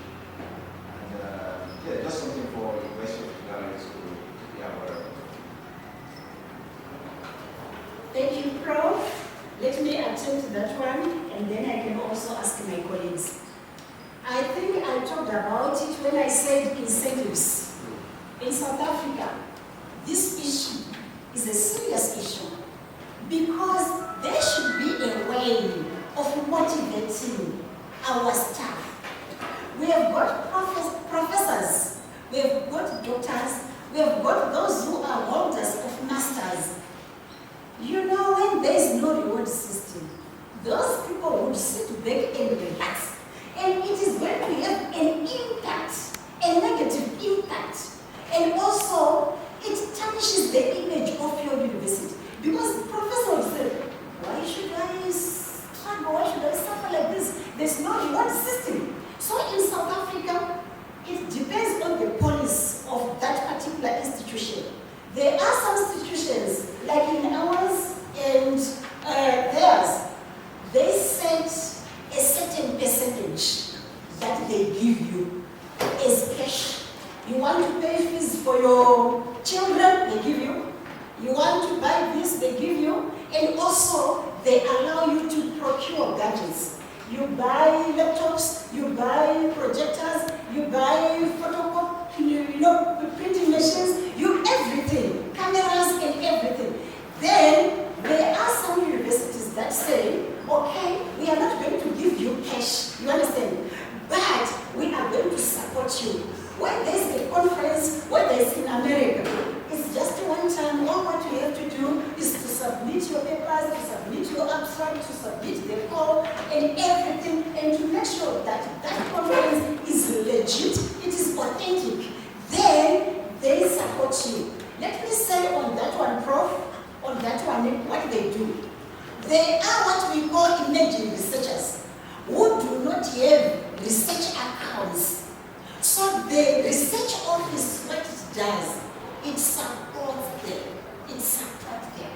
That's what it does. Because they don't have a research account. But for people who have got a research account that has been created by the research office, for that money that I said, if they are not giving you cash, they put that money into your account. Now you apply for a conference. They take from that account of yours. They support you. They give you even TNS. That you are going to America.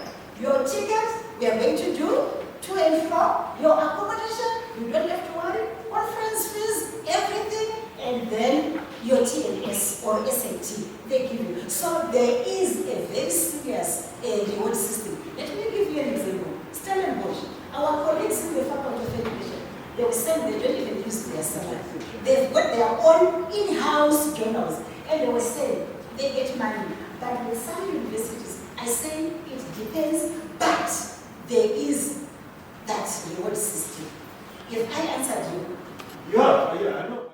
Assuming we want to publish together, I'm aware, if you're able to publish in the school post database, in the school post journal, ISI, in South Africa, there's a reward. Maybe temporarily, if there's no reward from the UK, how can we benefit from the other side? Assuming we need to publish. Thank you. Thank you. It's a very good one. Thank you very much. Let me answer, and then Prof is going to add if I'm going to miss something. What we normally do in South Africa, I'm giving an example of the institution where I am coming from. There are policies that guide us. In the event that I'm going to collaborate with the Prof, is a paper. There are what we call page fees. Sisulu is going to pay half of the page fees. Prof should pay half of the. I'm not talking about funding, getting funders. I'm not talking about an institutional thing. We are collaborating. So it means Kigali should pay half of the page fees. Sisulu have. Now for you to be rewarded or to get something, it is now depending on the policies of your institution. In my case, my institution, when the paper is published and DHET is happy, they've paid, my institution is going to reward me. It is going to reward me. So that's what I can say on that one. Is there something to add, Prof, that I did not? Yeah, I think we might need to correct a few things there because it's also something we are trying to kick out of our system. the entrance of this incentivization has somewhat led to a compromise in terms of quality. So at the end of the day, me and you can meet in the coffee shop, and then I ask you, how many papers do you have this year? And then you say 10. And then you know I've got 11. So I've got one more than you. But I think the real issue that we should be driving towards, which is the metric in the system that we operate, is impact. You can send 10 articles to a journal that is not known, and those 10 are gone. But you can work with one good quality paper and send it to a good journal, and you find that that paper gets cited more, gets interaction more. So when you ask the question, what is the benefit for you, I want to be cautious in saying, I think the benefit should actually be the contribution towards the body of science. All these other things, the money things are leading to a lot of problems. People sending 10, 15 articles to one issue of a journal and expecting that, that money should come back. So where I think the focus should be, if me and you were to work on a paper, I need to also understand some of the institutional cultures. So for instance, if my institution can pay page fees for that article and yours can't, I think I should be in a position where I can say, let's target a journal which is non-page paying fees to also accommodate. And it's another problem that's happening, where sometimes authors have a paper has been accepted, Fort Hare has paid its contribution, and now they are hounding you to say, give us page fees. My approach towards page fees is changing. I just want to clarify, what do you mean by page fees? Okay, article is APCs, article processing charges, yeah. Because I don't publish in journals that request that. I know in Makerere, they are strongly encouraged not to publish in APC journals. So in a situation where the page fees doesn't come into the equation, what's the alternative? Do you still get that financial sort of reward? Because you make it seem like the financial reward is just to pay the page fees. So the question is now for you as a staff member internally, but what happens if I've written with a colleague from York? Do they still get the incentive? No, they don't. We don't pay incentives if you're not. We only pay incentives if you are a member of staff. You are an active member of staff in some capacity. You can be a research fellow, you can be a postdoc, you can be a student, but you must be officially associated with the institution somehow. The reason is that if you are not officially associated with the institution, DHEC will not pay the incentive to the university. Right. Would that change? Because I know it matters in UJ. I'm very sure about that. Does that change by the ordering of the authorship? No. No, it doesn't. So if there's 16 authors and you're the last one? No, it's equal distribution. It's equal distribution. When it comes to paying out incentive, it doesn't matter whether you come first or 10th or whatever. As long as your name is on that paper, the incentive is shared equally amongst all the authors. And so my summary and conclusion, I think we shouldn't be motivated by those incentives. Yes. We should contribute as scholars and stop this habit of sending in, remember I used that example. We meet in the coffee shop. How many do you have this year? 10. I've got 11. So and it's got no significance. The real issues, and then maybe at another time, we should do a whole workshop on the metrics around how do we measure impact in academia.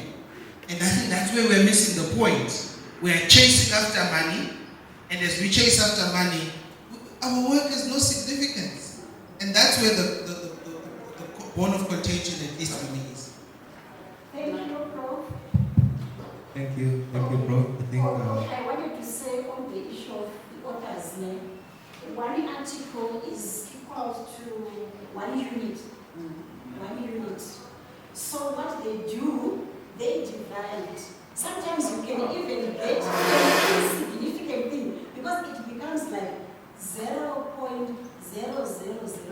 That's what I said about you, Jay. If you are two, you are going to get half, I'm going to get half, 0.5, 0.5 to make it right, and then I will get from my... But the issue now, which we must differentiate, the question was me and you, we can talk about that because we are in the system. Yes. The issue was about someone sitting from York who wants to understand that do they form part of this benefit that you're talking about? But I think I explained, I said no, because they are not part of that institution.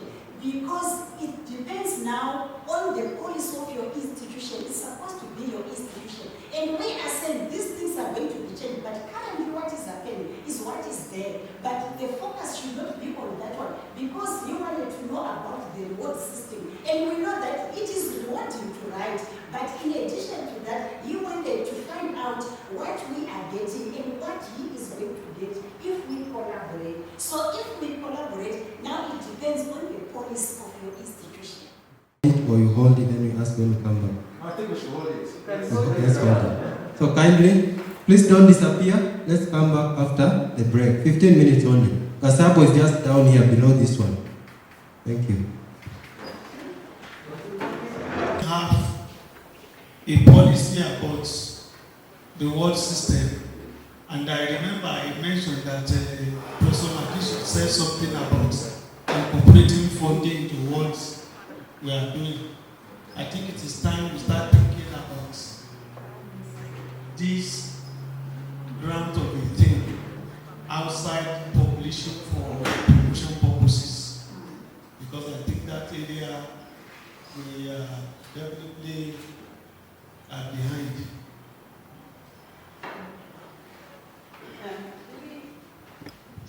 If I can just say something about Prof said. He's going to talk about how to get funding, so I'm not looking forward to that. I just wanted to say that one of the reasons we're doing this, visiting African universities, is also to create collaboration so that we have partners to apply for funding with. And I'm sure he's going to talk about that, because we were just saying that from our personal knowledge, the South African government is the only government that we know that provides the kind of funding that we have access to in terms of publications. And even the National Research Foundation, which is their scientific council, provides funding for different types of research. That's a very unusual thing in the African context. So a lot of African governments don't provide that kind of funding. So I think that's why it's very important to be active in searching. Please let me know when you're ready. It's very important to create these links, because traditionally we link up with universities in Europe and America and so on because they have funding and we want to work with them. But many times then we find that those south-to-south linkages then become very weakened. And that's the purpose of doing this visit. That's why the NHS is funding us, so that we can then create these relationships. When a call comes from wherever the call comes, then we can say we have partners in Rwanda, and then we can put in an application for funding. I think that's just what I wanted to say, that's really one of the purposes we here. That was great.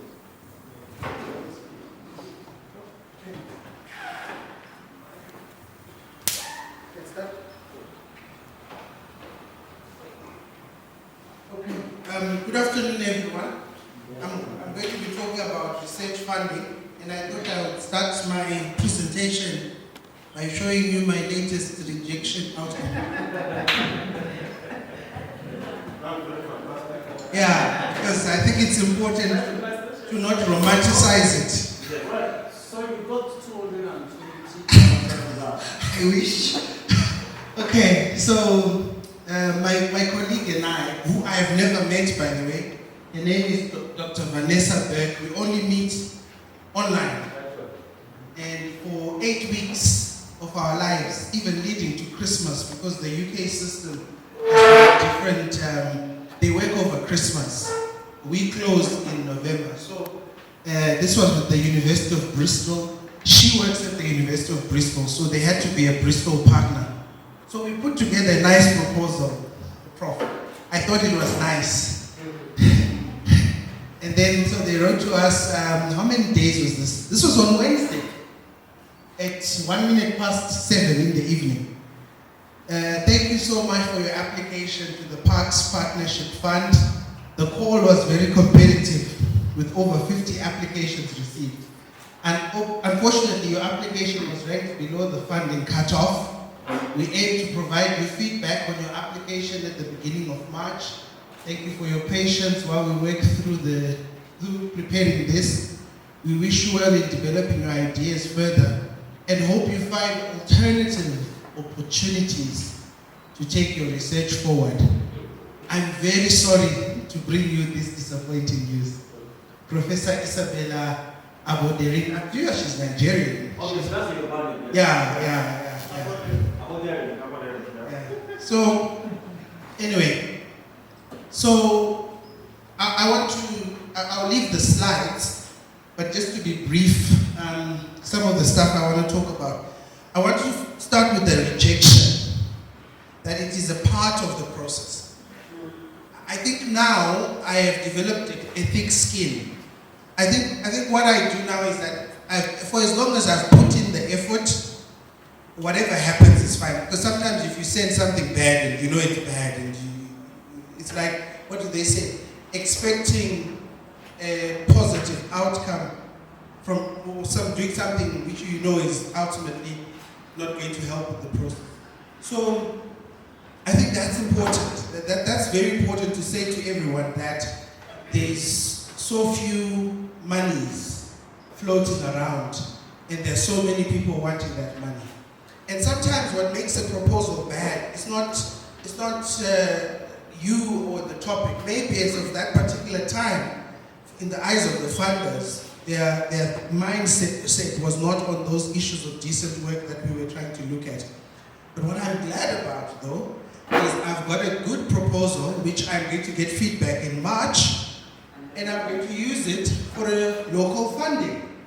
And I'll still invite the international funder, international collaborators, to say, well, let's target it locally. And not to say locally has got lower standards, but you know, you're aiming high, and this whole 3-star thing, if you can't get in a 3-star, you go to 2, you know, and all of that.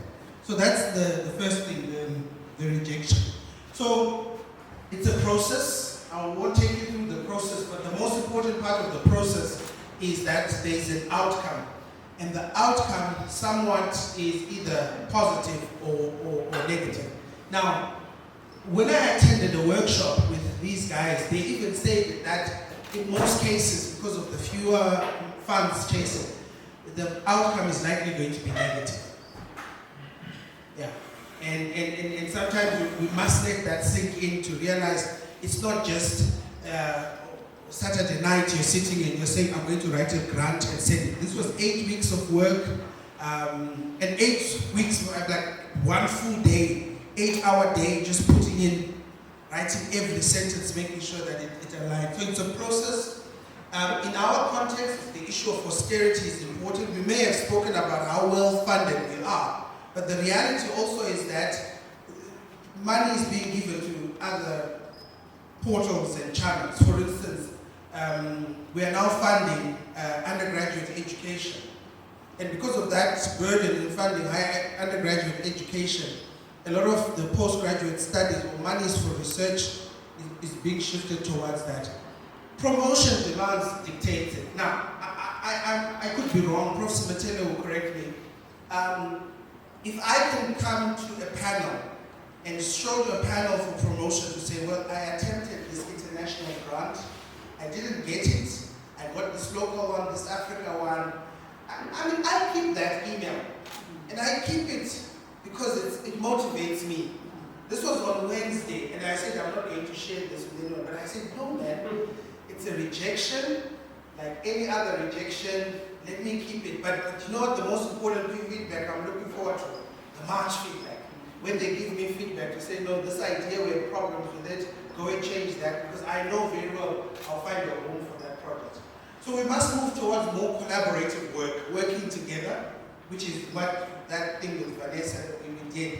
And it was nice because we don't even know each other, but we were getting along. We had sharp differences on certain things, but the ability of a boy who grew up in a village in Zimbabwe to be saying to a Caucasian woman in Bristol to say, no, I think you've missed the point here. This is how we should be approaching it. It really praises that what scholarship does, to be able to see each other as equals in terms of how we do the work. And we need research that is impactful. So some questions before we start. What do I want to do with the money? Just you me. I'm asked to review some grant funding. Some people, my suggestion sometimes is let's read the call for proposals. One person, the stipulations were no money will be used to purchase equipment. And the person wrote, we will rent out a building, and that building will be used for, and ultimately, that desktop projection, they said, but we said we don't want you to do this. Or someone would say, I'm going to buy a laptop. You're going to buy a laptop. Well, in our context, the expectation is that what happens to the institutional stuff that you already have in there? Why do you want to deviate, unless the laptop is some super fast computer that you're using for the purpose of analysis and that you want to use perfectly fine. So what do I want to do with the money? How much is it going to cost? How long is the funding period going to take? I take a lesson from you, my good sir. On your project, you were telling me that the first year was 50,000, and you guys showed that you could use that 50,000. And they expect now to say, okay, we can work with these guys, let's go further.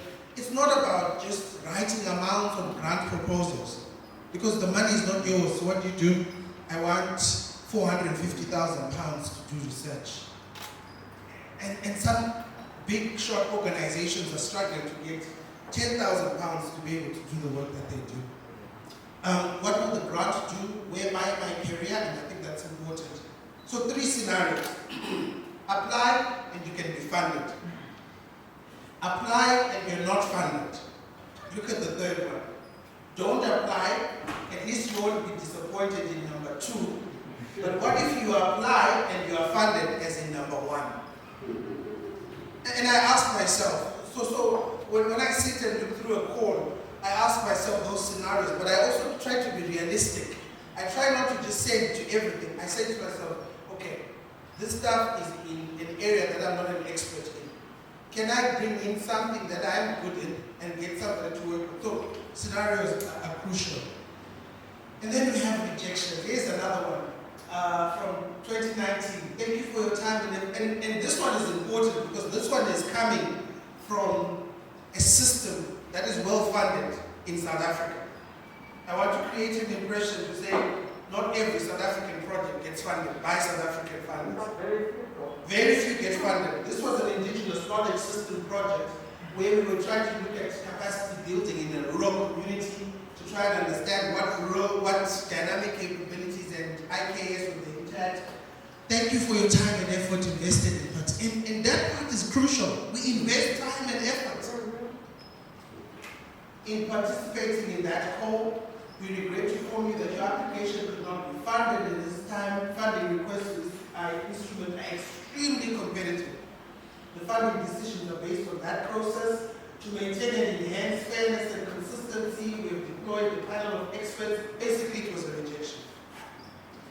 And then there could be some success stories. This is probably the best success story I've managed to achieve at my institution. And this is coming from the Council for Scientific Industrial Research, the CSIR. Prof, maybe you just need to... It's not 2 million. Put on your glasses, Prof. It's not 2 million rand. So, thank you, and we are for e-funding for the above. The study was successful. You've been awarded that amount. The amount is payable over 3 years. And now, what I'm learning is that we're in the second year, and next year will be the third year. What I'm learning every year, I account for each and every cent that we use on this project. And people think it's like, you've got the money, you can travel. And sometimes, I'm going to be honest with you, in Prof. Simatele can vouch. I have been driving the same car that I entered the university with up to this day. And somebody said to me, with all this funding that you have, why aren't you buying a car? And I said, that's exactly the problem. Remember those questions we asked? Why am I applying for this funding? What do I want to do with this money? But also, I must account to the research office. They need to know each and every cent. I'll tell you a mistake that happened. There was the project for this is for argument's sake P982.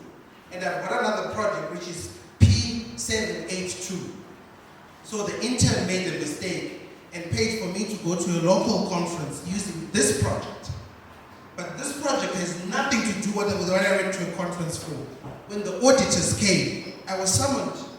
Okay? You went to a conference on A, B, C, and D. How does it relate to this project?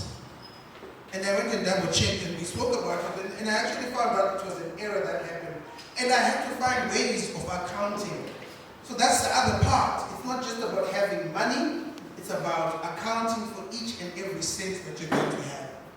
So, I could talk about the models, but I don't want to talk about the models. I want to go to the last slide. Because you talk about KFC.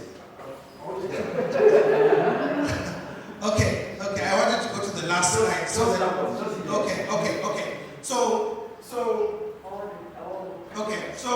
So basically, I read a lot about how people get money, different ways of getting money. So I'm trying to write a book about applying for funding, a little self-guide book. And so I've come up with 3 different models. And they are growing, there could be more. The first one is called the KFC model of searching for funding. And the second one is the Valentino Arca model, and the third one is the Robin Hood model.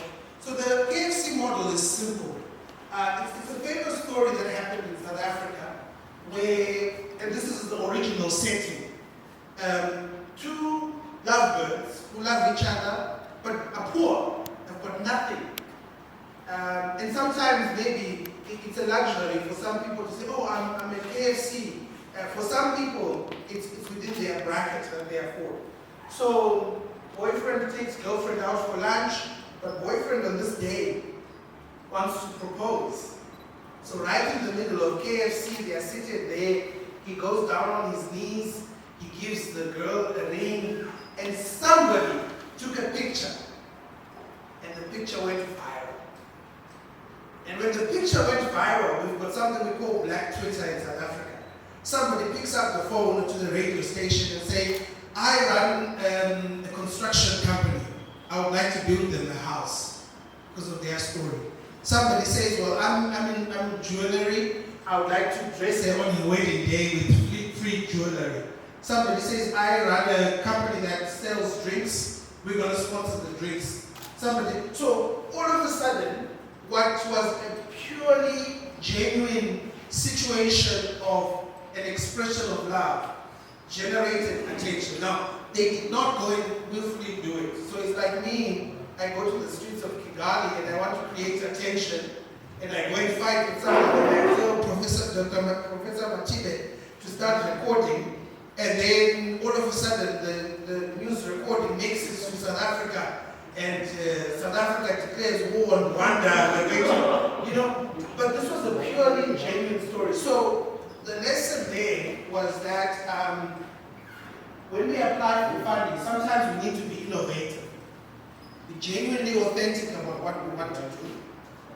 It often happens, especially with me. I work in a resource constraint. We were peddling WITS, UJ, those are big universities. I work in a resource constrained university. I know what it's like sometimes to not be given a chance purely because of the institution I'm from. And I have to constantly be upping my game so that, and the awesome part, Prof, is that nowadays I get emails from people from WITS, UJ, UCT, saying, we want to work with you. Because the mindset is really saying, I must find a genuinely authentic way of attracting attention and responses to my work, sharing your work, but I must also be open to scrutiny and vulnerability. Someone in our community, and I'm going to use the word black community, saw this and saw it as the worst form of lameness. Who takes their girlfriend and proposes a KFC? I was going to ask the same question. But he was being genuine. And so what I'm just trying to say is that let's not let our context define what we can and cannot do. In fact, what we should let our context do is to find ways, innovative ways to work for us. Okay, so you get the slide. I want to go to the last slide because we're out of time. I just want to show you where the money is.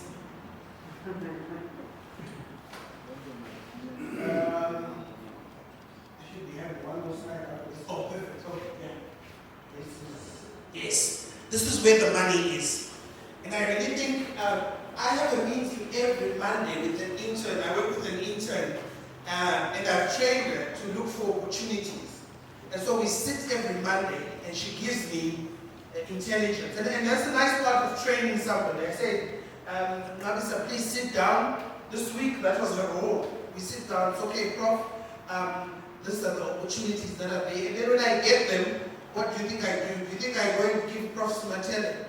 But I know Prof Simatele is going to be my competition. I do give Prof Simatele. And the reason I give Prof Simatele is simple. I don't mind if somebody else gets it. Someone else got that park thing that I didn't get. We must also get into the mindset of not hoarding. It's a concept I learned in the UK. You see somebody in the backyard, they've got piles and piles of stuff, they just buy, they leave it. No, when I go back to Africa, I'll take it with me, I'll take it with me. And you never take it. So this is where I think the money is. Number one, the country embassies. We've just finished something with the Norwegian embassy with some colleagues where we submitted the grant. So sit down, you don't even have to look at the one in Rwanda. Go to the main NORAD, the Irish embassy, SIGA, I guess Swedish one, the British Council. You know what? Call it whatever you want to call it. I call it reverse disposition. We're taking back. Someone will say, why are you going to beg money from the colonial masters? Yeah, I've passed that. But it's about also realizing they are also feeling guilty in the Congo right now, or in Mozambique, in Angola. Reparations are being paid by these foreign powers to say, we are sorry about what we did. We want to find ways of developing. So go to the country embassies, and then those were the US Embassy, British Embassy, NORAD, Irish, they've got money there. And it's not about just having the money. They also look for partners to work with them, to be part of it. National and international science councils. So within the management practice, you've heard of the Academy of Management, British Academy of Management, Irish Academy of Management, all these academies of management. I'm members of some of them. And I often find that is a good place to play around and get money. So for instance, I know somebody who's saying that in the African Academy of Management, or the last one which was supposed to happen, they were looking for people to fund from African countries, or even forget that, right here at Kigali Convention Center in May, there's a conference, E-Learning Africa conference. And they're very clear. We offer a subsidized rate for people from Africa. At one stage, I attended, my first trip to Kenya was funded through that agency to say, look, any African scholar who's interested will pay for your flights, pay for your accommodation, everything that you need. So international and the national science councils, professional associations and academic groups, Dr. Kwena, please encourage the colleagues to join academic groups. Your academies of management within our circles, your professional bodies and associations, a good place to also play around. Grant search engines, you can go to Google. I even donated $100 last month because I got a grant which I saw from this website. Run by an African, it's called Opportunities for Africans. Every time they're constantly, and then I saw an advert about a year ago, and I applied for that funding. It was a travel grant, and I got it. And at the bottom of this thing, the guy was also, he runs it out of his heart. He doesn't get money. And I sent a Western Union to him to say, look, this is my way of saying thank you because you posted it, and I saw it there, and for the website and the work that you're doing. So look for this one, Opportunities for Africans. In fact, what you can do is subscribe to them so that you constantly get emails there. collaborations, which is what we're trying to establish here, but there are also some collaborations that are global North-South partnerships. Go to Google, global North-South partnerships, you'll see them. Here I just have one problem. Please don't go there and become a silent partner. Don't go there when you now need something from the project.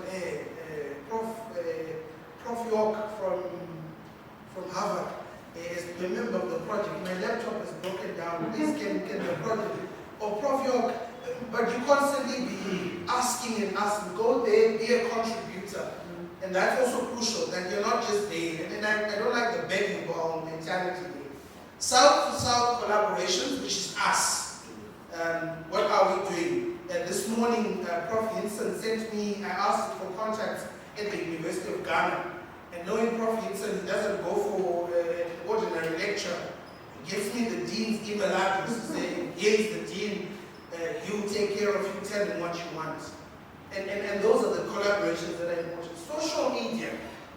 Trust me, I've got a Twitter account, but my Twitter account is subscribed to all the academies of management, the funding portals, and so every day on my Twitter account I give messages to say the European Research Council has opened up a call.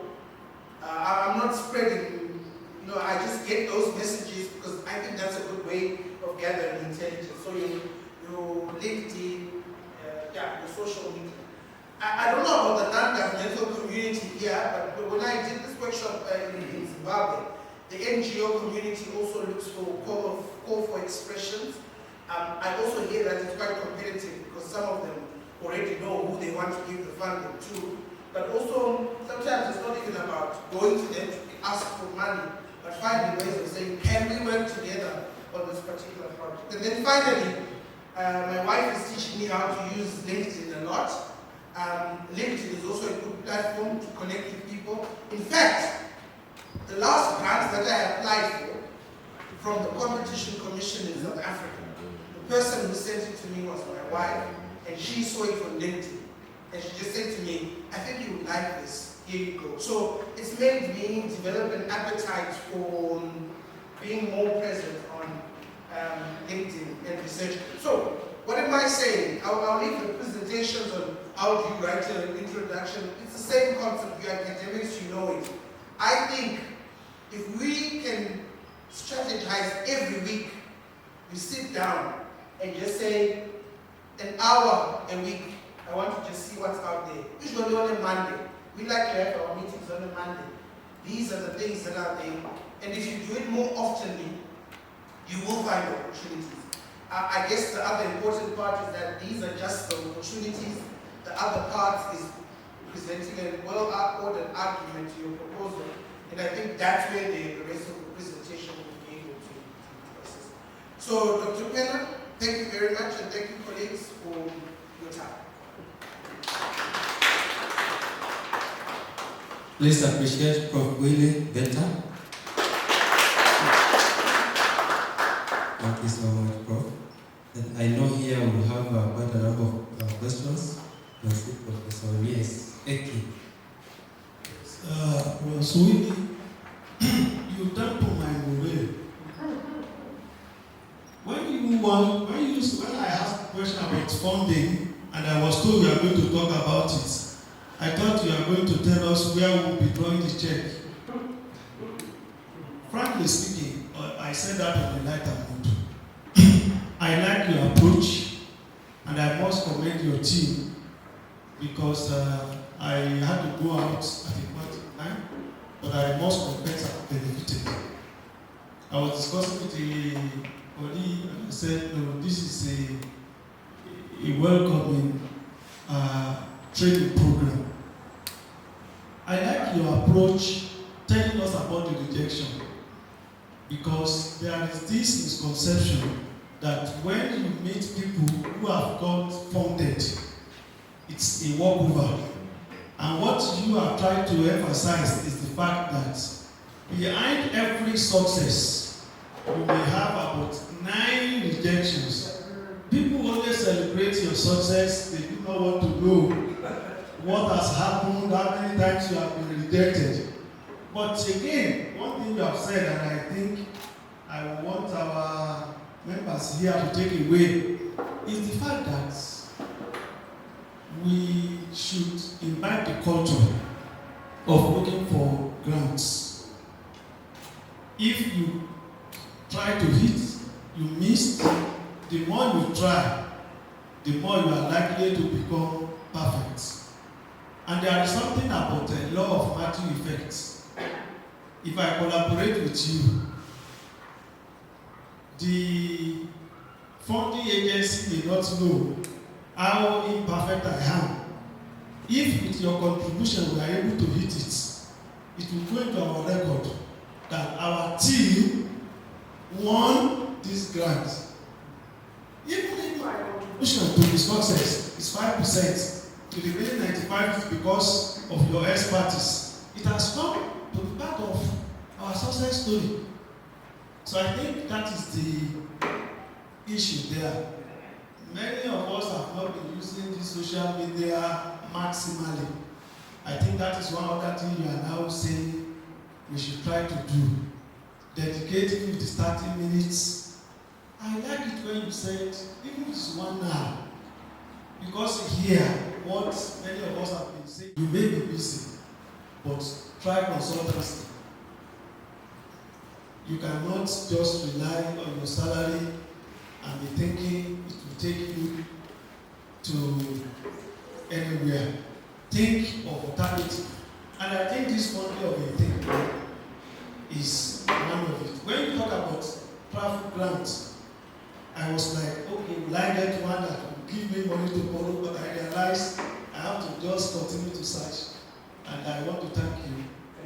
You have allayed my fear that you are going to leave the slides behind. But it is not only leaving the slides behind. I want to appeal Dr. Kwena, Professor Madishi, and those who have known the team, please let us walk the talk. It is not enough that we start a collaboration.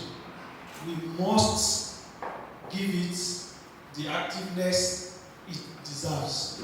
Otherwise, this one will end up like another white paper. And I don't think that will be the benefits that we want. Thank you.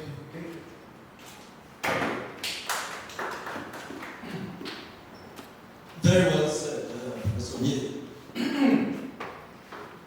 I'm going to make a few remarks. I'll be talking to my colleagues here in the UK based on this presentation. Well, first of all, let me have a go at Mr. who is still practicing the arts of LinkedIn. On LinkedIn, I talked with the Vice Chancellor of the University of Pretoria, and DVC of the University of Johannesburg. I've made so much contacts on LinkedIn since I've been joined. I think I have nothing less than 1,500 contacts. Half of whom I don't know. I don't request for friends on LinkedIn. I accept. My job is just to accept on a daily basis. Talking about the grant search engine, there's something else. Rwanda has opened my eyes to a lot of things, and it kind of borders on informality. Because in my 20 years of academic life and scholarship, I've never been on a WhatsApp group with either a class or university community. But do you know that the University of Kigali family are on a WhatsApp group? So that means messages can be exchanged in 2 seconds.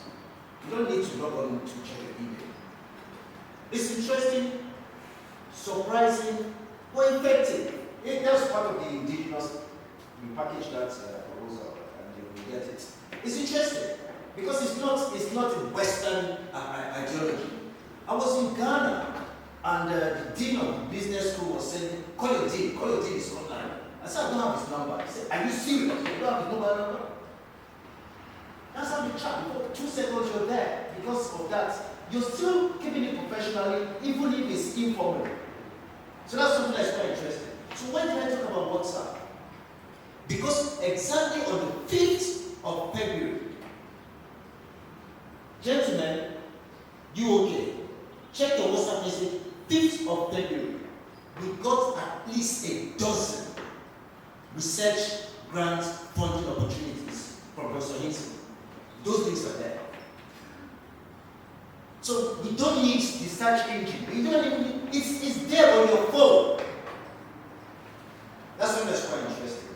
Another thing is, I don't know how many of my colleagues, to be quite honest, Dr. Brenner, I requested a list of people that are interested in research. We sent her that email. That was about 2 months ago. How many responses did we get? Now, I think what's happening here is that I don't think we know each other. Charity begins at home. Before you think about applying for a grant, you need to make sure you have a team on the ground and you know your team. You don't, what are you are asking questions, no series of questions. What's the grant for?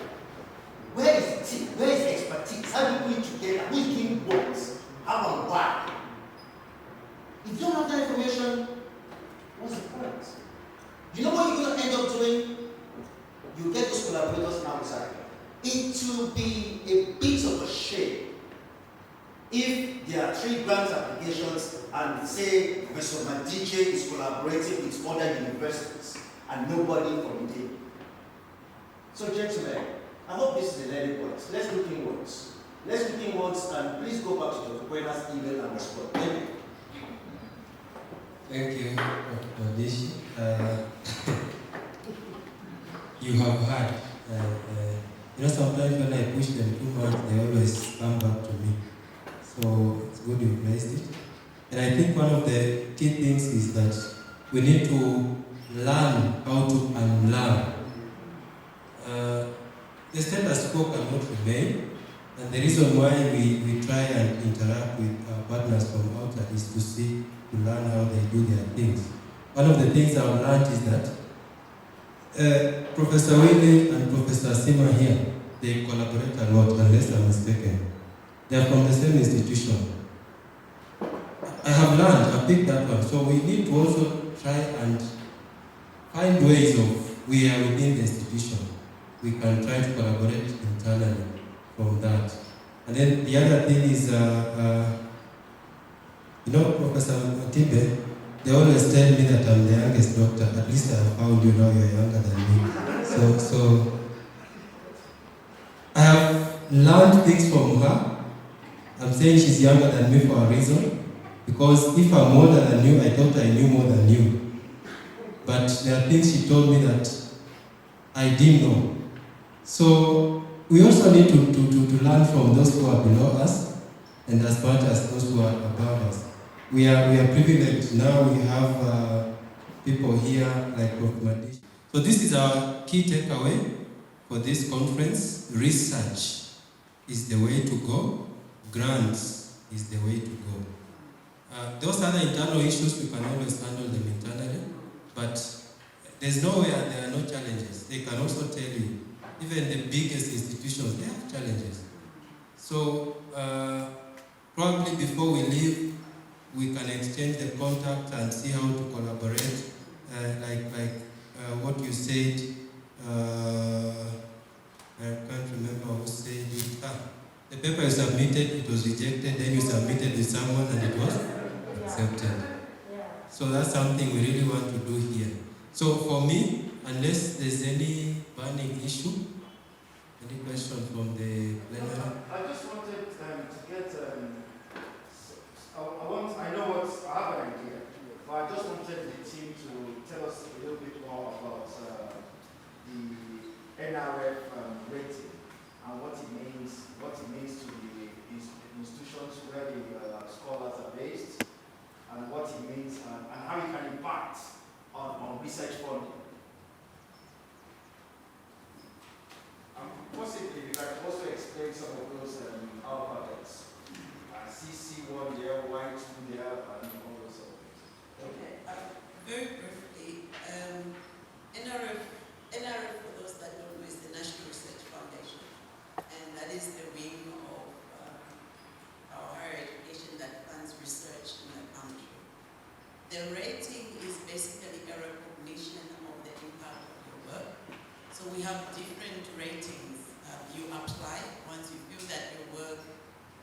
has a particular track. So it's important to say that for you to be rated, you have to have a particular track. So you can have 100 publications, but if they are all over the place, then you cannot get rated because the rating is recognizing you as an expert in a particular area. So you make your application and then you get evaluated externally.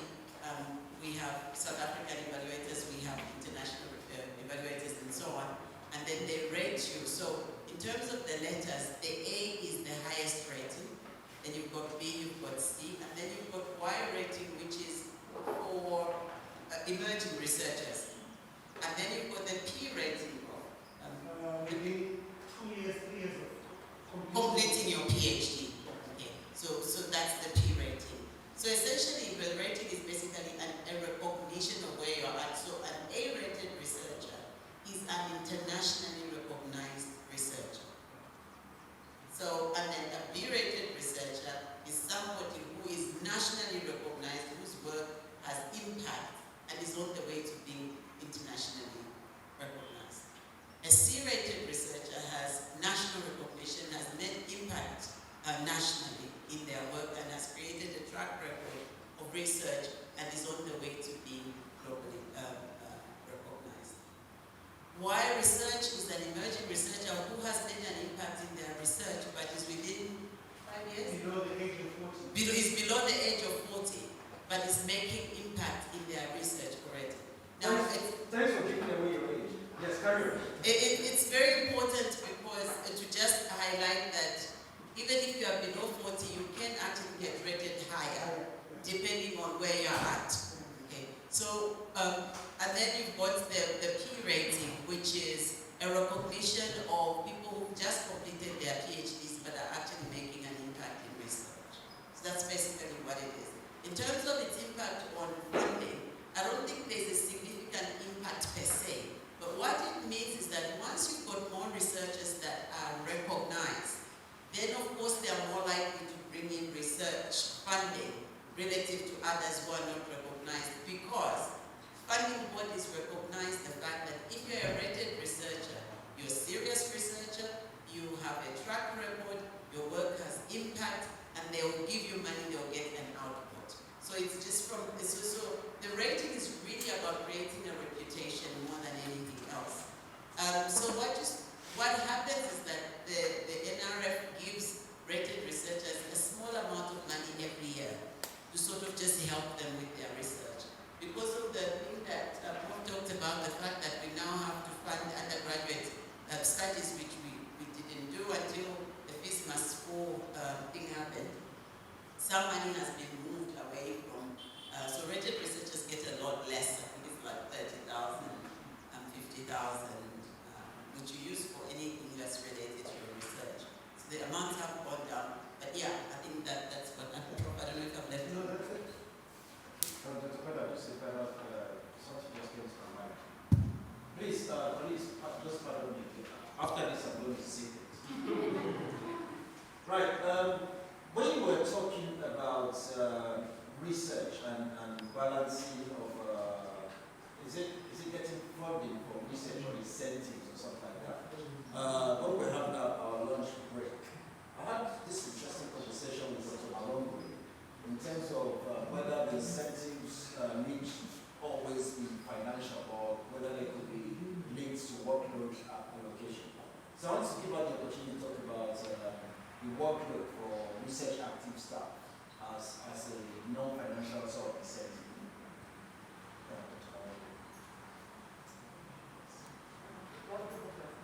Okay. Okay.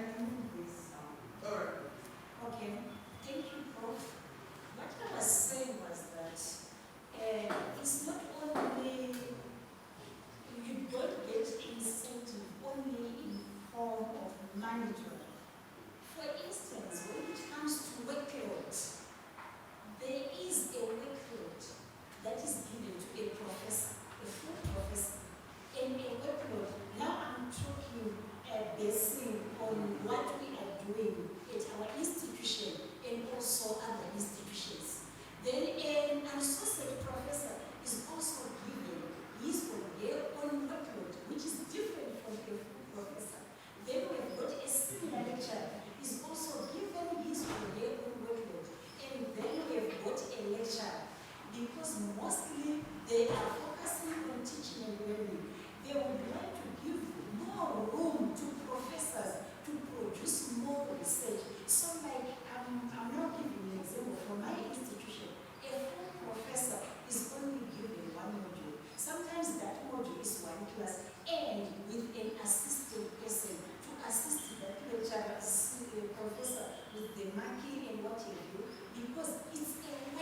revise to make sure that because there are other people who are producing a quantity at the expense of quality, but we have to weigh and come up with a model that is balanced, that is favorable to both the management and also the academics, and there should be checks and balance to monitor that there are no loopholes that people can take advantage and abuse the system. That's what I say. Thank you. Before you say that we don't have that. For us, the workload model hasn't been developed. So professors, lecturers, whatever, you are just given modules based on your expertise, and everyone is expected to research, everyone is expected to teach. We don't have that. So our incentives is basically in terms of research, I would say it's monetary, although we have changed the policy now. The money doesn't come into your salary, the money goes into a research account. The university has created research accounts. So when you get your incentive, it goes into that account. You use that money to buy books, attend conferences, do whatever you want to do that is related to your research. But we get the same workload as everybody else. Thank you, Prof. You saved me. My dish would have finished. They're working on it. They're working on that workload model because we need it. There is a reason. Walter Sisulu was a technical. So it's a way of boosting research output. So you look for a model that is suitable to your own situation, a home-based, because they are 2 steps higher than Walter Sisulu in terms of research productivity. Is to make sure that professors are productive. Thank you. Thank you so much. Oh, okay. Something on that. Okay. You'll introduce yourself? Yes. Thank you very much. My name is Dr. Sanja Michael. I'm the Deputy Vice Chancellor in charge of Institutional Development, Research and Innovation. Of course, we've interacted in several occasions. Even I really liked your training yesterday, specifically on research. And particularly, I wanted to address the issue of how specifically the research grants are operating, and to be very particular. In case research, a certain lecturer or whoever is in position to get grant for now, it is going to be taken on a separate account. Of course, we've talked with the management board of directors, and they have allowed us that that account is separate. We have some lecturers who have already gotten their grants recently. That's Dr. Mina has gotten a grant for research. It's like how much? 4.5 million. Swedish krona million. There is another one. There is another one which is it's going to be published soon, but he also got a grant, which is a research grant basically, which is going to be closer to slightly very good millions. So because of that, it has triggered us. We requested that that separation of accounts specifically on research basis. And of course, we are also having different accounts. There is also another account which has been actually operating, but this one particularly deals with grants which are coming when it's general. It has always been operated under one of the centers of professional, but it was also having a different account. So that allows accountability, specifically as you are aware that during the grant requisition processing, sometimes they may request like technical proposals to be delivered. And then we also have financial sort of proposals. So the time when they are trying to check, audit, and then see the process of accountability. So it should not be mixed with the general operations within the university operation. Otherwise, I will still contribute something else, but that's what I rose to contribute. Thank you very much. Thank you, Dr. Sanja. I don't know if there's anyone with a comment.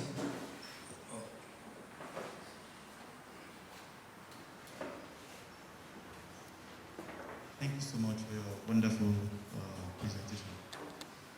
Now, my fear is this. I have a few concerns and fears.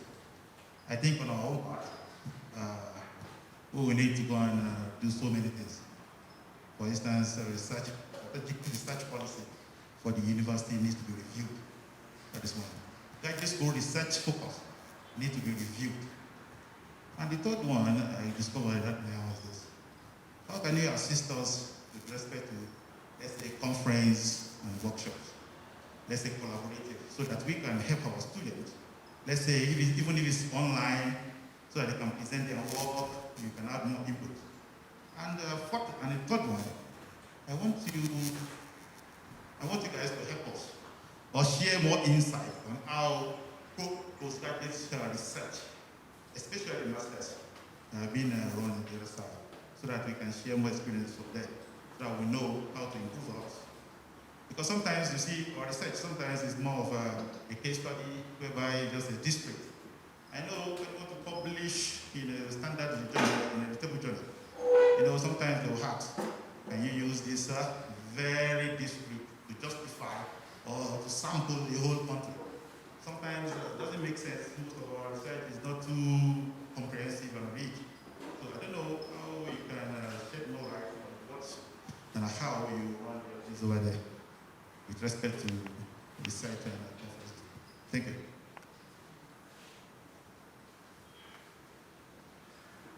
To respond?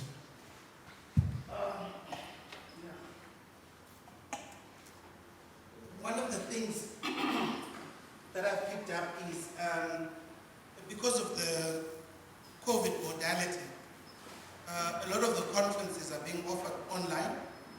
And with the conferences being offered online, the benefit that often happens is some of them, the costs are minimal and sometimes for free. I was saying to Dr. Kwena here, I think we'll be more than willing if maybe Dr. Kwena can invite us to teach. I like qualitative research, to just teach like the questions we were having yesterday on qualitative methodology, quantitative, you know. So the purpose of this exchange was to establish those formal relations. And another thing which we should talk about is nothing stops us in establishing memorandum of understanding between our institution so that we formalize. You know, it's not like a village relationship where you meet in the dark after everyone is gone. So I think that's another direction we should be taking. Where can we help? Prof. Simatele, you help me here. If I've got funding in my research account, I can use the money for research purposes. Does it allow me to allow mobility for someone who is a collaborator? And that's the nice thing about where we are going with money being put in research accounts. I can say to Dr. Kwena, Dr. Kwena, there's a conference in South Africa. Let's write a paper together. Dr. Kwena will say, Prof, funding is an issue. Okay, Dr. Kwena, sort out your accommodation. I'll sort out the flight from my research account. And it's something that I can justify to auditors to say, no, Kwena features in this paper, here is the paper, you know, that type of transparency. So I think establishing a formalized relationship in MOU would be a good stepping stone, and the other things we can see as we go on. We'll take you up on that offer. So is it possible also to contribute something on the issue of the collaboration and MOU signing?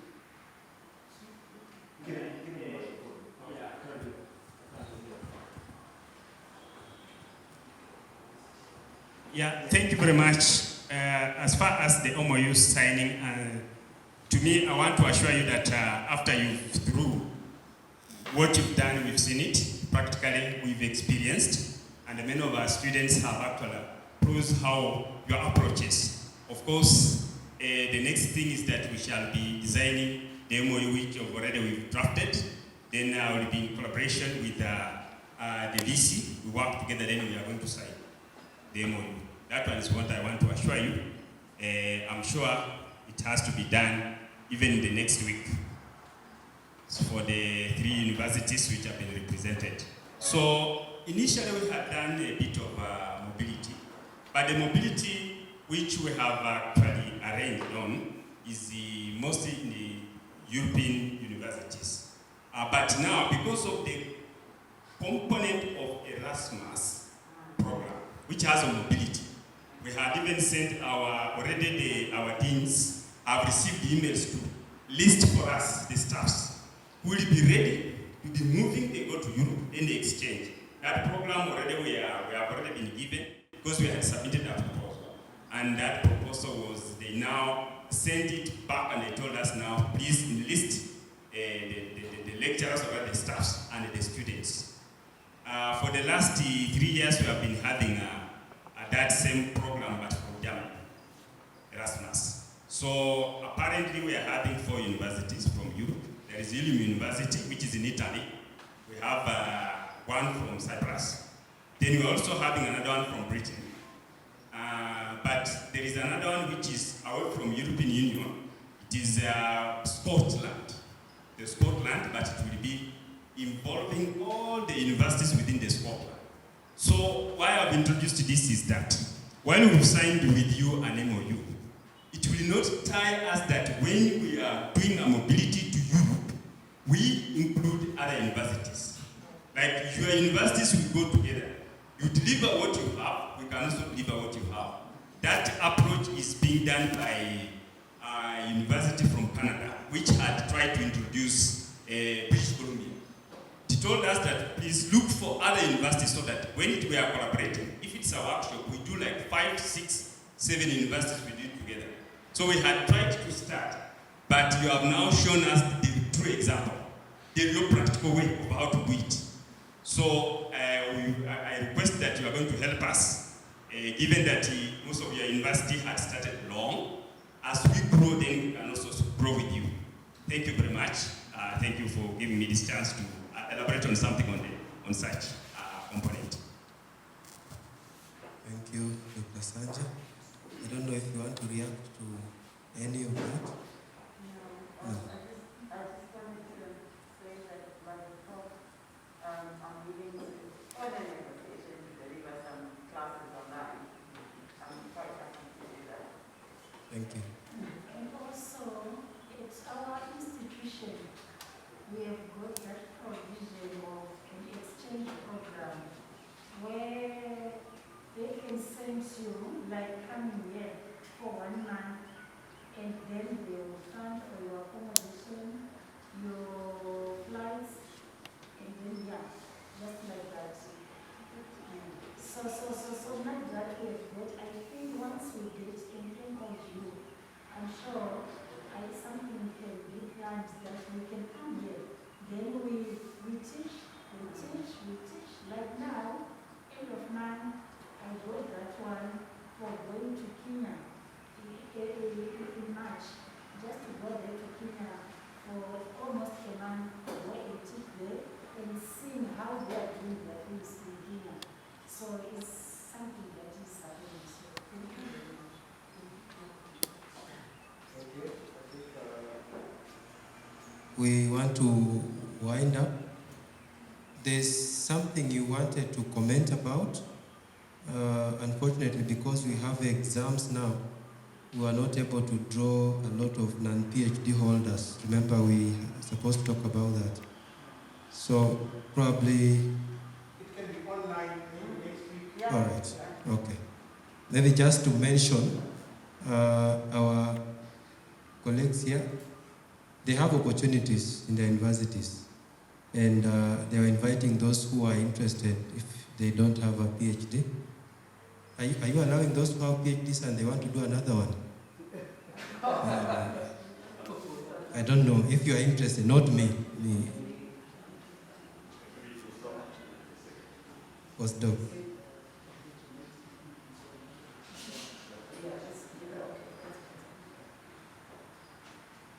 Sorry, we were just wondering whether we meet now or do it later.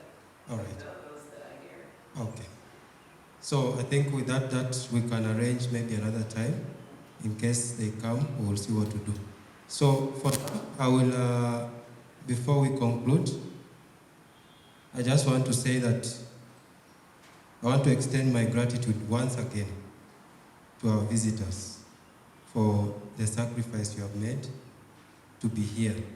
Many of you might not know, but this has been planned for, I think, the last 6 months or so. But because of the restrictions of COVID, we were not able to do it. And even now, it was not as easy for them to travel. But they braced the journey, and they were here. We had, this is the 3rd session meant for the staff. So our gratitude to all of you once again, and we want to wish you journey mercies as you travel back to South Africa. But as we promised with Prof Motshedisi is that this is the beginning of what we want to do in terms of collaboration. The way this is standing here, I think will be now our pillar to move forward. So we will be doing a lot in terms of research, in terms of grants, in terms of even teaching, even course supervision, examination, external examination, and so on and so forth. Conferences like Dr. Folabi has mentioned, and most importantly, the review of curriculum. So we have started this collaboration. Please, let us make sure that we are part of it so that we are not left behind. We want to allow you, because you said you have something you want to give out. We start with the DVC. Okay, Dr. Sanja can come and get a token of something from our friends.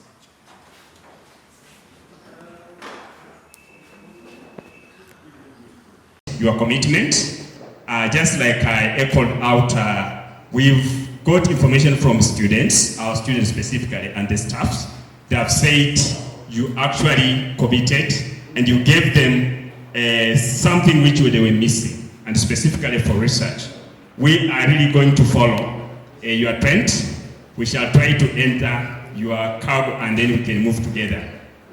Hope you are going to support us still, as we've talked about the issue of collaboration in terms of research, publishing together, writing books together, and also developing projects.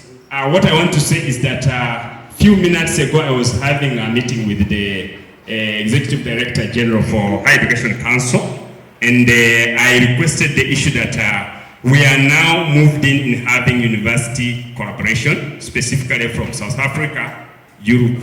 Will you allow us to do cross-border program? They said yes. Meaning that when you develop a program, we also develop. We look at it together, we review together. Then we are in position to run a program, and then certificates in terms of degrees, masters and PhDs can run from the interlink of the collaboration. So that one there, they say the framework allows so long as it's a cross-border. So thank you very much. Thank you. I also want to appreciate through the office of the VC and also the graduate school for being in position to host this occasion. Thank you very much. Yes, enough to really pay the commitment you've had with us. Done great work. Thank you so much. Thank you. I'll ask Professor Willie to come to give the education counterpart a gift. Professor Willie. That's the beginning of the collaboration.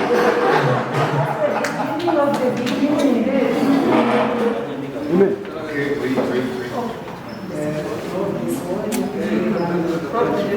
Cameraman, are you set? Thank you. Thank you.